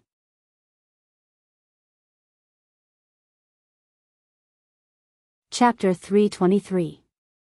Yezi was a barbarian girl. Because she was young, her skin looked better than most of the barbarians in the wilderness. However, there were still obvious characteristics of the barbarians on her body. For example, there were sharp fangs protruding from the corners of her mouth, tattoos on her body, and she was actually quite tall. When Lu Chen called her up, he found that this barbarian girl was almost as tall as him. In fact, from the aesthetic point of view of the human race, most people would not be able to accept barbarian women. However, it was probably because of her young age. In general, this woman named Yezi seemed to be more pleasing to the eye than the ferocious barbarians outside. Compared to those barbarians who like to have their faces covered with twisted patterns and talisman tattoos, Ye's exposed skin only had 2 tattoos on her upper left arm and right thigh. This was also the reason why she looked more delicate. However, having been in the Black Fire tribe for so long, Lu Chen roughly knew some of the barbarians' customs. It was not that Yezi did not want to have those colorful tattoos on her face, but because those tattoos on the face often meant boasting, meritorious deeds, achievements, or other qualifications. It was not something that could be casually tattooed on. It was probably because this barbarian girl was too young and not qualified enough. While Lu Chen was sizing up the barbarian girl, Yezi was also secretly looking at him. The women of the tribe were still more gentle than the aggressive male warriors. In her eyes, there was a bit of awe and curiosity, but it seemed to be mixed with a bit of resentment. Lu Chen quickly noticed this. He did not have any intention of guessing, but directly asked Yezi about her origin and identity. Yezi lowered her head and said. Just as Lu Chen had guessed, Yezi was a member of the Divine Wood tribe who had surrendered after their tribe was exterminated. Would he let a woman who had a grudge against him, and who might even have relatives who died in the war started by Lu Chen by his side? Hui Yan's burly and brave figure flashed in front of Lu Chen's eyes. He thought to himself, what is this guy, whose mind is far more detailed and profound than the other barbarians, thinking? Did he have some ulterior motive, or was it simply because it was convenient? Currently, the atmosphere within the Black Fire tribe was rather delicate. Patriarch Wuhu was clearly dissatisfied with Huiyan and Lu Chen's actions. Despite Wuhu's advanced age, many of the tribe's warriors stood on the side of Huiyan and Lu Chen. However, he had been the chief of the tribe for many years after all. He was a person of virtue and prestige, and no one could ignore him. Not to mention that Hua Hu was Huiyan's father after all. They were related by blood, so ordinary people could not do anything to him. Even in the barbarian tribes, which were known for their ferocity and savagery, it was not popular for the sons to go against their elders, or for the sons to fall out with their fathers and even fight with them. Under such circumstances, it might not be convenient for Huiyan to directly call for a tribesman from the Black Fire tribe to serve Lu Chen. Instead, he would not need to be courteous with the Divine Tree captives, and would be able to account to the Black Fire tribe. As for what Lu Chen had said before about giving these people equal treatment, let's just wait and see. Probably not many people would take it seriously. Lu Chen pondered in silence, while Yi just stood there. She did not dare to move until she received the orders of this mysterious and terrifying priest. Just like that, after an unknown period of time, Lu Chen suddenly withdrew his gaze and looked at her again. "Come here," he said calmly, but his tone seemed to have an unquestionable aura. Yi lowered her head and responded, slowly walking in front of him. Like most of the barbarians, Ye's clothes were mainly animal skins, supplemented by small stones of various shapes and colors, animal teeth, and small bones as ornaments. The harsh sandstorm on the wilderness did not seem to have damaged the beauty and youth of this barbarian girl. The exposed skin on her arms and thighs was still fair. But not far in front of her, the man stood in front of her like a mass of darkness. One black and one white, the shadow and the light, juxtaposed in such a somewhat dazzling way in the stone house. But at least at this moment, Ye's whiteness looked particularly small and fragile. In front of the threatening dark aura, or because of the awe she had for the shaman and the priest since she was a child, even if she still held a trace of resentment in her heart, Yi could not help but kneel down. She was just an ordinary barbarian girl. She did not have the powerful force of the barbarian warriors. She was weak and ordinary. Not to mention that even the barbarian warriors, who were known for their ferocity and toughness, were in awe of this shadow-like man. After a moment, Yi suddenly felt a chill on the top of her head. It was a hand that was gently placed on the top of her head. Why was the palm so cold, almost not like the flesh and blood of a human? At that moment, Yi even trembled for no reason. She closed her eyes and was very afraid. She even felt that it was not a hand that was pressing on her head, but a piece of gloomy white bone. "Do you hate me in your heart?" That calm, seemingly emotionless voice sounded in Ye's ears. Yi was stunned for a moment, and then immediately shook her head desperately. She was afraid that if she moved a little slower, this terrible and evil priest might make her suffer the most terrible punishment in the legends. Lu Chen looked at the terrified barbarian girl and wanted to say something, but after a moment, he secretly sighed in his heart. He thought to himself, what's going on? Didn't he say that he was indifferent to these barbarians and had no interest in them? Why did he suddenly feel that his heart had softened? He withdrew his hand, turned around, and walked back to his original place and sat down. After a moment, she heard him say, "This time, you probably know the people of the Divine Wood clan who came with you, right?" Yi breathed a sigh of relief after his hand left her head, but after hearing this, she became a little nervous. At the same time, she had a faint feeling that the fate of her clan was about to be decided. She hesitated for a moment and then said carefully, "I know them all, Lord Priest." "What do you want to do?" Lu Chen raised his head slightly and looked at her. Yi was shocked and quickly prostrated on the ground, saying, "Lord Priest, don't be angry. I just want to help you. Now, I have been sent to serve you. No matter what, you can ask me to do it, and I will do my best to do it." Roar. Lu Chen did not make any response, but at this moment, a low roar suddenly came from behind Yi. A huge shadow suddenly appeared and covered her, with a strong murderous aura. Leaves screamed and turned her head. What she saw was a bloody mouth, and then a huge ferocious wolf head. The sharp fangs were about to pierce her face, and a pair of big eyes like copper bells were staring at her fiercely. It seemed that the next moment, it would pounce on her and swallow her in one bite. Ye's body went limp, and she almost fainted. Her body could not help but curl back desperately. After a while, she reacted. Wasn't this the huge black wolf that had been following the mysterious priest? Before, it was already very frightening, but now that it was so close to the giant wolf, its ferocious and terrifying aura was even more frightening. Ye had no doubt that this demon wolf must have killed countless people and eaten countless flesh and blood. Could it be that the purpose of me being placed next to this priest was to become the wolf's food? There was no trace of blood on the barbarian girl's face, and she looked like she was about to be scared to death. At this moment, Luchan frowned and said, "Enough, Atsu, you're too free, aren't you?" The huge black wolf that was baring its fangs and looking like the most terrifying monster in the world suddenly shrank back. Its original ferocious appearance disappeared in the blink of an eye, and then it returned to its lazy appearance. It grinned and called out, then slowly walked to Lu Chen's side and lay down. It opened its mouth and yawned, but it rested its head on Lu Chen's leg, and then narrowed its eyes again. Yi, who felt that she had escaped from death, slowly recovered after a long while. She gasped and once again knelt on the ground in front of Lu Chen with some difficulty. Lu Chen looked at her helplessly. After a moment of silence, he said, "Are you all right?" Yi whispered in a trembling voice, I'm fine."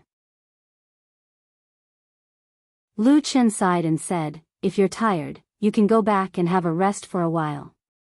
Yi shook her head and said, "The leader who led me here just now said that I will be your servant from now on.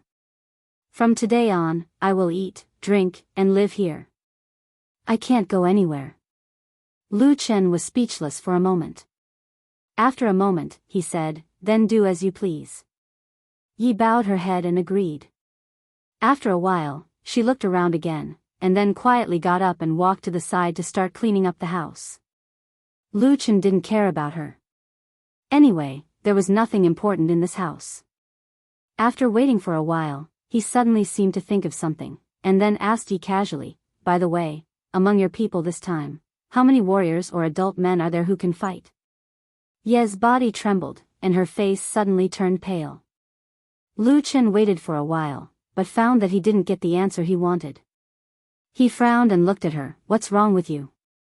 Yi suddenly ran over, knelt in front of Lu Chen, and then kowtowed desperately.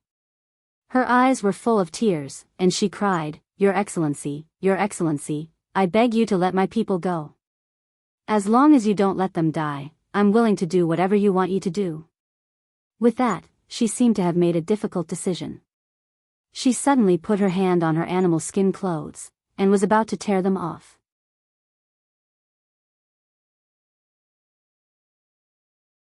Chapter 324. With a crisp sound, Yezi exerted her strength and directly tore off more than half of her animal skin clothes.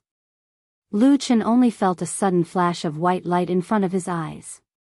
At that moment, even a calm and steady person like him was dumbfounded. He stared at Yezi with her mouth half open. For a moment, he was stunned and didn't know what to say or do. He just sat there motionlessly. Atsu, who was originally a little lazy beside Lu Chen, seemed to be shocked. With a quiver, he turned over and jumped up. He looked up at Yezi, who had suddenly revealed half of her body. He stared at her with a pair of dog eyes and didn't make a sound for a long time. The atmosphere in the stone house instantly fell into silence. Yezi closed her eyes tightly, her cheeks flushed. Her heart was shy and indignant, and there was also a kind of desperation, as if she was sacrificing herself for justice. However, after waiting for a long time, she suddenly woke up from her inexplicable emotions, but found that it seemed that the expected thing did not happen. Almost all of the barbarian tribes in the wilderness were dominated by men and women. Especially the barbarian women who had been defeated, captured, and turned into female slaves. They had no dignity to speak of. They were often reduced to the playthings of their new masters, or become tools to give birth to future generations. In fact, as long as the barbarian women who fell into such a situation did not want to die, they often hoped to have children. As long as they had offspring, then for the sake of the children, their situation would be improved, or at least they could get a relatively formal identity.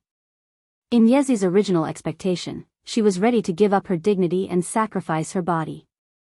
Under normal circumstances, if the opponent was a barbarian, he would most likely have rushed over to push her down and ravage her. But the strange thing was that this situation did not happen now. She stood there, feeling that her surroundings seemed to be empty. No one was approaching, and there was no sound. There was only a trace of wind passing over her white skin, bringing a slight chill. Yezi opened her eyes and found that the black-robed priest in front of her had turned around. Instead, his huge black wolf pet was still staring at her. Its pair of fierce eyes were full of surprise and doubt. "Sir. You didn't know what was wrong with this mysterious and terrifying black-robed priest. Why didn't he act like a normal barbarian man? Could it be that he was a great and terrifying priest who possessed the power of the legendary black fire witchcraft, so he was different from the other barbarians? But, as a man, his physiological structure should be the same and normal as the barbarians." Ye's imagination began to run wild. At the same time, he was a little shocked and afraid. He was worried that if his actions did not tempt the priest, and instead angered him, wouldn't it bring a great disaster to his clansmen? Thinking of this, Yi felt her legs turn to jelly. It had to be admitted that Yi was not a very knowledgeable and capable barbarian. In fact, she was just an ordinary barbarian girl in the Divine Wood tribe. At most, her beauty and skin were passable, but she had grown up in the tribe and only knew some basic rules of the barbarian world. Given time, if nothing had changed, she would have found the strongest and bravest warrior in the tribe and married him. Then, she would serve him wholeheartedly and bear his children. When her husband went to war, she would worry and pray for him. When he returned safely, she would be filled with joy. She would work hard day and night, living an ordinary life. Until one night this year, when the terrifying shadow of the black-robed priest covered the sky and the sun. When the terrifying shadow demon descended from the sky, the Black Fire tribe was invaded by the witchcraft warriors. Then, the Divine Wood tribe, which had lasted for many years, perished. She and many other clansmen became the black-robed priest's captives. She should have hated him. In fact, deep down in her heart, she still loathed and hated this person. However, fear was a stronger emotion in her heart. That night, it overwhelmed everything else. She didn't even dare to have any thoughts of hatred in front of this man. According to the legends, the shamans and priests were omnipotent, and some could even read people's minds. How is he going to deal with me? It's fine if I die, but don't drag others down with me. Just when Yezi's mind was in a mess and all kinds of distracting thoughts came one after another, Luchin coughed softly and said, "You, put on your clothes first." Yezi was stunned for a moment. She was a little embarrassed at first, but then she felt a burst of joy in her heart. From the tone of the priest, it seemed that he wasn't angry. However, it was said that these big shots were temperamental. No one could be sure what they would do in the next moment. Yezi hurriedly agreed, and then hurriedly put on the animal skin clothes that she had just torn off. The only thing that was a little awkward was that the animal skin clothes were originally sewn. Just now, she had the determination to tear it apart regardless of everything. Even if she died here today, it didn't matter at all, so when she tore it, she didn't even think about what to do if she had to wear it again later. She saw that the animal skin clothes had been directly torn in half. No matter how Yezi tried to cover it, it was not secure. Either the front part fell off, or the back part was exposed. In the end, Yezi had no choice but to take off the two pieces of animal skin from the front and back with a red face. She directly tied them together with a knot, and then tied them above her chest, regardless of the part above her waist. Only then did she barely cover her body, and it was not too ugly. However, in this way, her petite figure was even more alluring. Lu Chen, who turned around and saw this scene, rolled his eyes in his heart.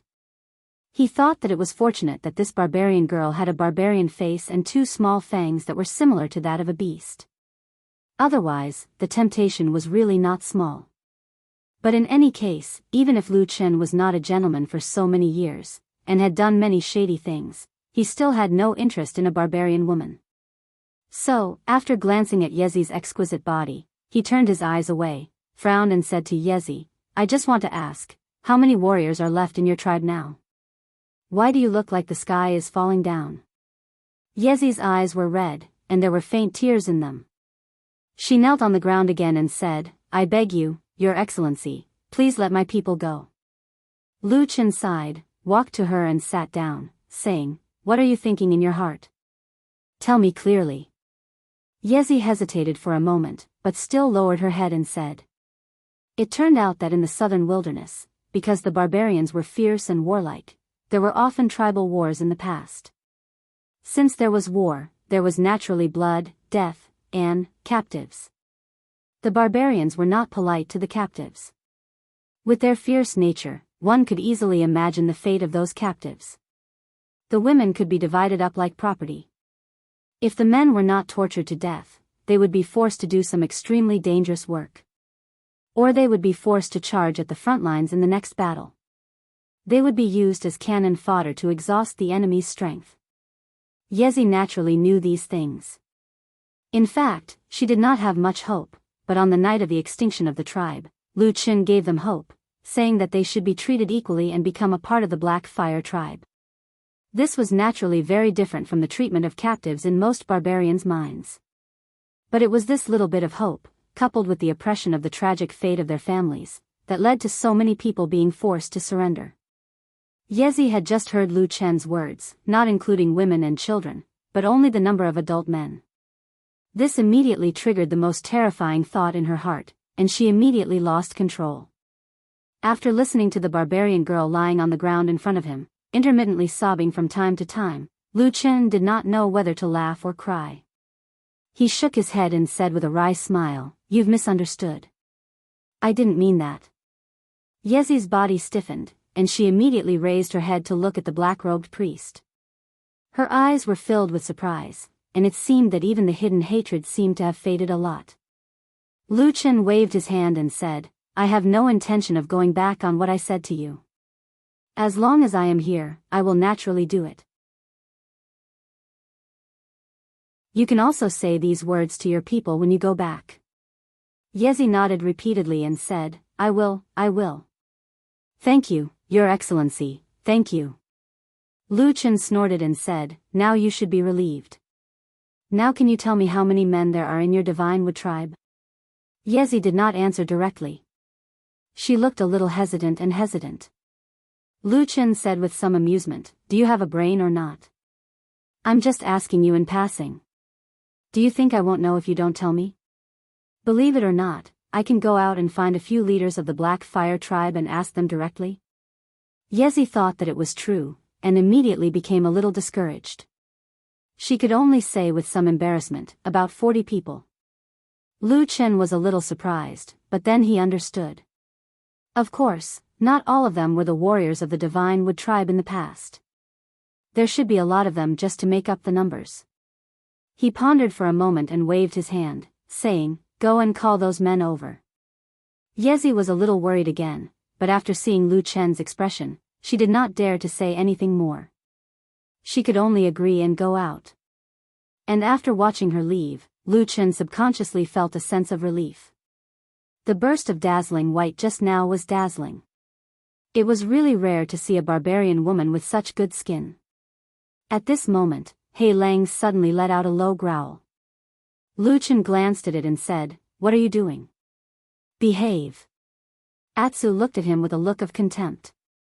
Lu Chen coughed dryly and turned around, saying, I was stunned just now. Stunned, do you understand?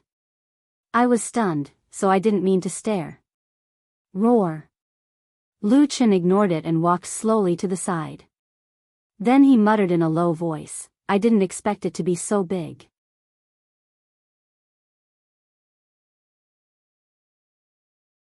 Chapter 325. When Yezi came out of the mysterious black-robed priest's house, she was seen by many people in the Black Fire tribe's camp. Then, almost everyone saw her disheveled appearance. It couldn't be helped. When she went in, she was wearing a complete set of clothes from her neck to her waist, but when she came out, she could only barely cover her chest. Even if one were to say that nothing had happened, one would have to believe it. However, perhaps because of Lu Chen's recent reputation, and the fact that the barbarians generally revered the priest, no one really stepped forward or loudly discussed anything. Everyone just watched the barbarian girl walk away with complicated emotions, and then began to whisper to each other. Of course, Yezi could feel the strange gazes of the people around her. She blushed again and felt a little annoyed. But when she looked down at her torn clothes that could only be tied together, she could only walk away silently. These clothes were torn by him. If he had to blame someone, he really didn't know who to blame. Just like that, she walked quickly with her head down, and soon returned to the place where the Black Fire tribe had settled the Divine Wood tribe captives. After being exterminated, they became captives under someone else's roof, and even their survival depended on the mood of others. The Divine Wood tribe members here were naturally very sensitive. The news that Hui Yan had come to pick Yezi and give her to Lu Chen as a maid had already spread throughout the Divine Wood tribe. So when they saw Yezi suddenly return, a large group of people immediately surrounded her. Most of the people walking in front were women, and most of them were slightly older. There were 1 or 2 old men beside them, and it seemed that they had some experience or reputation among the Divine Wood tribe members. These people obviously wanted to ask Yezi if there was any progress outside, and if the black-robed priest intended to keep his promise. But soon, everyone's eyes suddenly fell on Yezi. Looking at the girl who was still fully clothed when she left in the morning, and now revealing her fair waist and smooth and alluring shoulders, while her clothes only covered her chest, many people's gazes immediately changed. After a moment of silence, a group of women rushed forward and squeezed the other old men and men to the back, surrounding Yezi tightly in the middle. In an instant, countless questions rushed into Yezi's ears. Yezi, what happened to you? Did that priest sleep with you? Poor child, that beast must be very fierce. Look, even his clothes have been torn in half. Does your body hurt?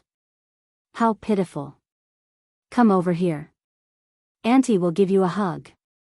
Yezi felt her head buzzing and almost dizzy, but she still heard some of the questions in the noise. She quickly replied, No, I'm fine. I really didn't, sigh, such a good girl, she should have been married to our tribe's warriors and given birth to our children. Who would have thought that she would be defiled by the Black Fire tribe's bastards? Before Yezi could finish her words, she was interrupted by a wave of comforting voices filled with sadness, pity, and heartache. The barbarian aunties around her kept comforting her, pushing her around and holding her in their arms, telling her not to be sad, not to be sad. This was inevitable for a woman in her life, and it didn't matter if she was bitten by a dog when she went out for a walk. Moreover, now that the Sacred Wood tribe had fallen into such a miserable state, they could only depend on the Black Fire tribe. The black-robed priest's position in the Black Fire tribe was not to be underestimated. Having a woman serve him was a good thing for everyone. At first, Yezi wanted to continue to argue, but after being interrupted several times and hearing the words of the people around her, she suddenly lowered her head, and her eyes were a little red. It was still noisy around her. Everyone seemed to be comforting her. Later, a few respectable elderly people squeezed in and solemnly told Yezi that they hoped she would be more open-minded and not be sad. They hoped that she would serve the black-robed priest carefully and endure any grievances. If she was sad, she could come back and tell everyone. Then it would be fine. At least in this way, everyone would be able to live a better life. Later, Yezi cried and shed tears. Surrounded by her clansmen and surrounded by seemingly warm hugs, her tears inexplicably flowed like pearls with a broken string. She couldn't stop even if she wanted to. Yezi went back to change her clothes, and then returned to the stone house where Lu Chen was. But at this moment, she was accompanied by a group of men from the Sacred Wood tribe. The barbarians of the Black Fire tribe who noticed the commotion here were quickly attracted over. After all, there were suddenly so many foreigners in the tribe's camp. Although the higher-ups had said that they would merge into one after the annexation, it didn't mean that the Black Fire tribe would accept these people of different surnames from the Sacred Wood tribe. Moreover, there didn't seem to be such an example in the southern wilderness since ancient times. Among the crowd of onlookers from the Black Fire tribe, there were many strong adult men. They were the Black Fire barbarian warriors. Although they looked at Lu Chen's stone house with awe, when they looked at the sacred wood tribe captives, their gazes were not very friendly. There was even some hostility and vigilance. After all, they had been fighting to the death not long ago. But what happened next was beyond most people's expectations. After Lu Chen walked out of the stone house, he didn't avoid the onlookers and directly looked at the captives. He pointed at them and eliminated about half of the old and weak, leaving about 20 of the strongest men.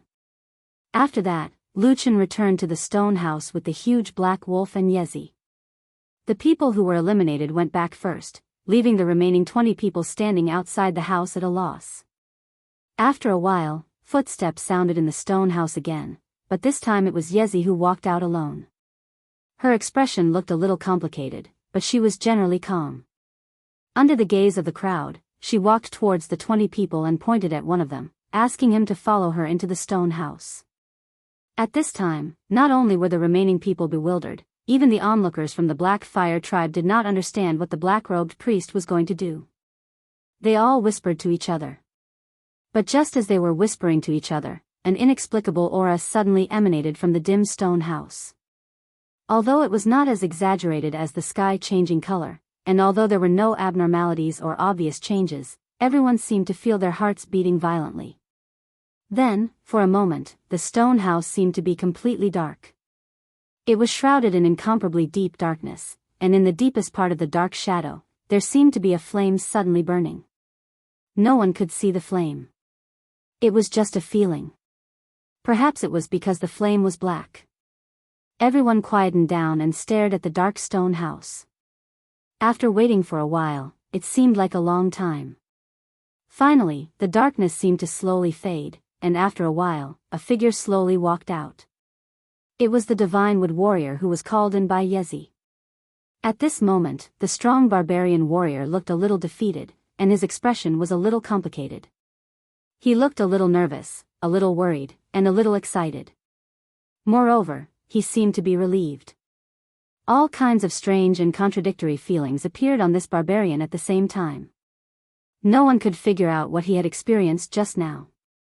And before the surrounding people could gather around to ask, another set of footsteps came from the house.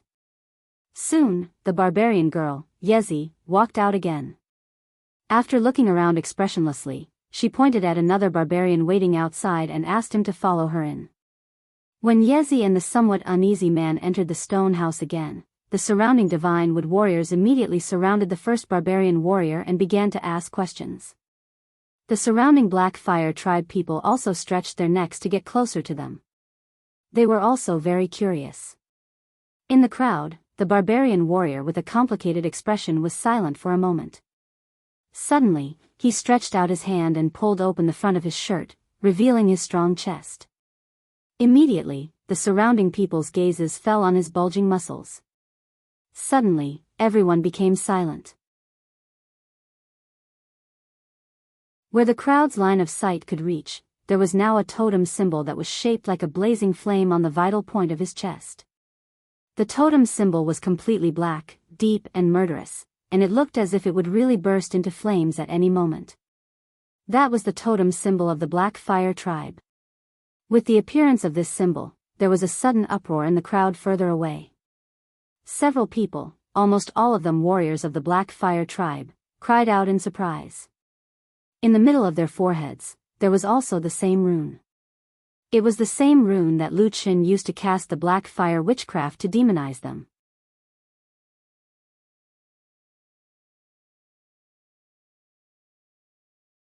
Chapter 326. The appearance of the Black Fire rune on the divine wood tribe warrior caused an even greater uproar and surprise among the Black Fire tribe compared to the group of captives.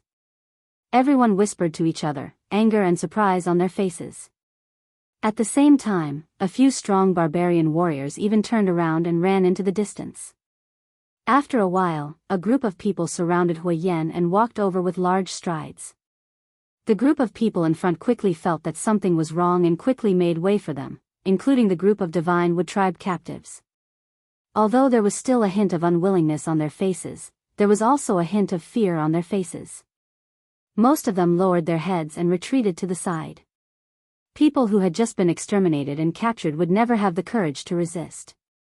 Moreover, when this group of aggressive Black Fire Tribe warriors walked over, each of them looked like a fiend. At the same time, many people noticed that some of them had blades and axes hanging on their bodies, intentionally or unintentionally. In the world of the barbarians, knives and axes only had one use, and that was to kill. Hui Yan stood in front of this group of warriors with a solemn expression. His face looked a little gloomy, while the other Black Fire Tribe warriors all had different expressions. There was reverence, anger, fear, and even a little worry. However, when they felt a dark aura surging out from the stone house, almost everyone stopped in their tracks. That was the power of witchcraft. Every warrior here, especially those who had experienced the battle with the Divine Wood Tribe, could clearly feel it. They also understood the danger of this power more than the other tribesmen who did not know the origin of this power. Hui Yan's face was dark as he stood outside the dark door, staring into the depths of the darkness. His expression was indifferent, making it impossible for others to see what he was thinking. However, they could faintly see that the depths of his pupils were slightly contracting. After an unknown amount of time, the powerful dark aura finally faded. After a while, just like before, he sent out another man who had been marked with the Black Fire rune. She was about to point out the next person when a tall and burly figure suddenly appeared in front of her. Hui Yan's hill-like body stood in front of Yi like a giant beast. Yi subconsciously took 2 steps back, a trace of fear flashing across her face. However, Hui Yan did not pay too much attention to this barbarian girl. His gaze never left the dark stone house. At this moment, he only casually said to Yi in a low voice, "Lead the way, I want to see him." When he said this, Hui Yan's expression was not particularly fierce, but there was an inviolable aura in his tone. Yi secretly swallowed her saliva and then agreed in a low voice. She did not dare to call anyone else and just turned around to lead Hui Yan into the stone house. Following behind Hui Yan were Tai Xiong, Hei Miao, and a group of his trusted warriors. Seeing this, they also wanted to follow, but when Hui Yan was about to reach the doorstep, his body paused for a moment, then he turned around and suddenly ordered, "You guys wait outside." After saying this, he directly walked into the stone house without saying a word. Iron Bear, Black Bull, and the rest of the Black Fire warriors looked at each other. However, after a while, they finally spread out in 2s and 3s around the stone house. Then, intentionally or unintentionally, they surrounded the stone house and the 20 Divine Wood warriors outside. The moment he walked into the stone house, Hui Yan suddenly felt a feeling of darkness in front of him. After a while, when his eyes gradually adapted to the darkness, he saw a figure sitting in front of the stone house. At the same time, there was an extremely large figure lying on the ground beside him. A pair of slightly green eyes glanced at him. Needless to say, it was naturally Lu Chen and Atsu. Yi walked up nervously and hurriedly, kneeling in front of the black-robed priest. When he stammered and wanted to explain something, Lu Chen casually waved his hand and said indifferently, "No need to say anything. This is our tribe's warrior leader. He can come whenever he wants." Hui Yan's expression was grave and stern. He did not reply. Instead, he slowly walked over and stopped a few feet in front of Lu Chen. Hui Yan's sturdiness were extremely outstanding even among the barbarian race's warriors. Originally, his stature was much larger than Lu Chen's. At this moment, Lu Chen was sitting on the ground, while he was standing.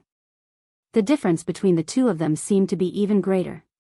It was as if an angry giant beast was staring at a small beast in front of it. Yi knelt to the side and looked at this somewhat tense and stiff scene. For some reason, his heart suddenly jumped to his throat. He was so nervous that he did not dare to breathe. However, Lu Chen's expression seemed to be very calm. He only lightly raised his head and looked at Hui Yan. He then pointed at the seat in front of him and said, "Sit." Hui Yan did not comply and sat down. He coldly looked at Lu Chen and said in a low voice, "Why did you do this?" Lu Chen didn't answer him immediately. Instead, he silently sat where he was. After a while, he didn't look at the giant like Huiyan standing not far away from him. Instead, he faintly said, "Ever since you were young, didn't your father, the chief of the tribe, teach you to respect and observe some etiquette towards the tribe's priests?" As he said this, the atmosphere in the dark stone house suddenly became a bit more tense. A chill that seemed to be able to freeze one's bones began to spread in this place. Ye's whole body began to tremble slightly. She subconsciously curled up her body desperately. At the same time, in the depths of her heart, an idea suddenly flashed like a flash of lightning. These two people, the two most powerful people in the Black Fire tribe, seemed to be at odds with each other. You go out first. Just as Ye's mind was in a state of panic and confusion, a voice suddenly sounded in front of her. It was Huiyan who suddenly said this. His voice was low and calm. When he spoke, he did not even look at Ye's direction. It was obvious that he did not care about this divine wood tribe girl at all.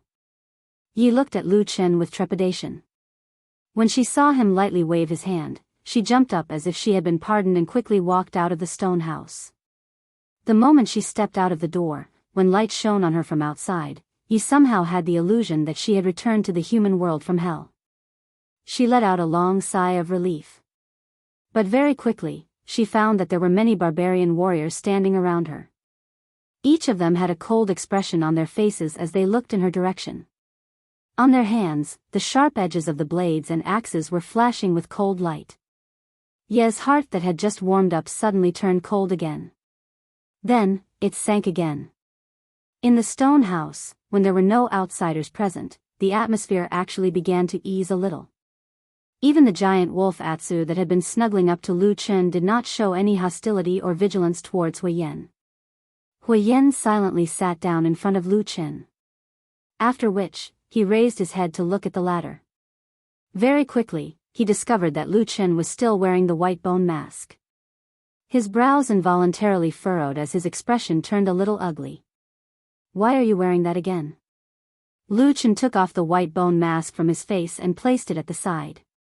He said, "When I inscribed the black fire runes on the bodies of those divine wood tribe people, I need them to not be too resistant, otherwise it will be very troublesome.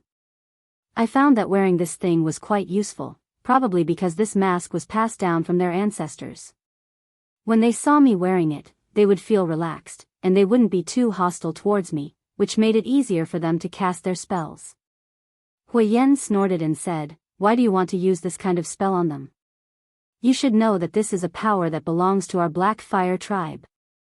By the end of his sentence, Huiyan had already raised his voice, showing the anger in his heart. Lu Chen did not look too surprised, nor did he speak up to defend himself. He only looked at him indifferently and said, "I told you before, the Black Fire tribe's warriors are too few, not enough to support our ambition of reviving the Black Fire tribe as soon as possible. Therefore, I can only find another way. The 20 people outside are also strong barbarian warriors. After receiving the Black Fire runes, they will also become valiant warriors. In this way, the strength of the Black Fire tribe will increase by another level." Huiyan said angrily, "Nonsense. You're being reckless. In the future, every time you destroy a tribe, are you going to steal their warriors to do this?" "Yes." Lu Chen said calmly, "Didn't I already tell you about this idea? This is the most effective way to increase the strength of the Black Fire tribe in a short period of time." Huiyan took a deep breath and shook his head, saying, "But I also told you that this method is not appropriate. You should know that if there are too many of these foreign tribes with the power of demonization, even more than the warriors of our Black Fire tribe, when the time comes, what should we do?" You're tuning in to the Carefree Valley YouTube channel. Don't forget to subscribe and join us on this journey to catch the most captivating stories.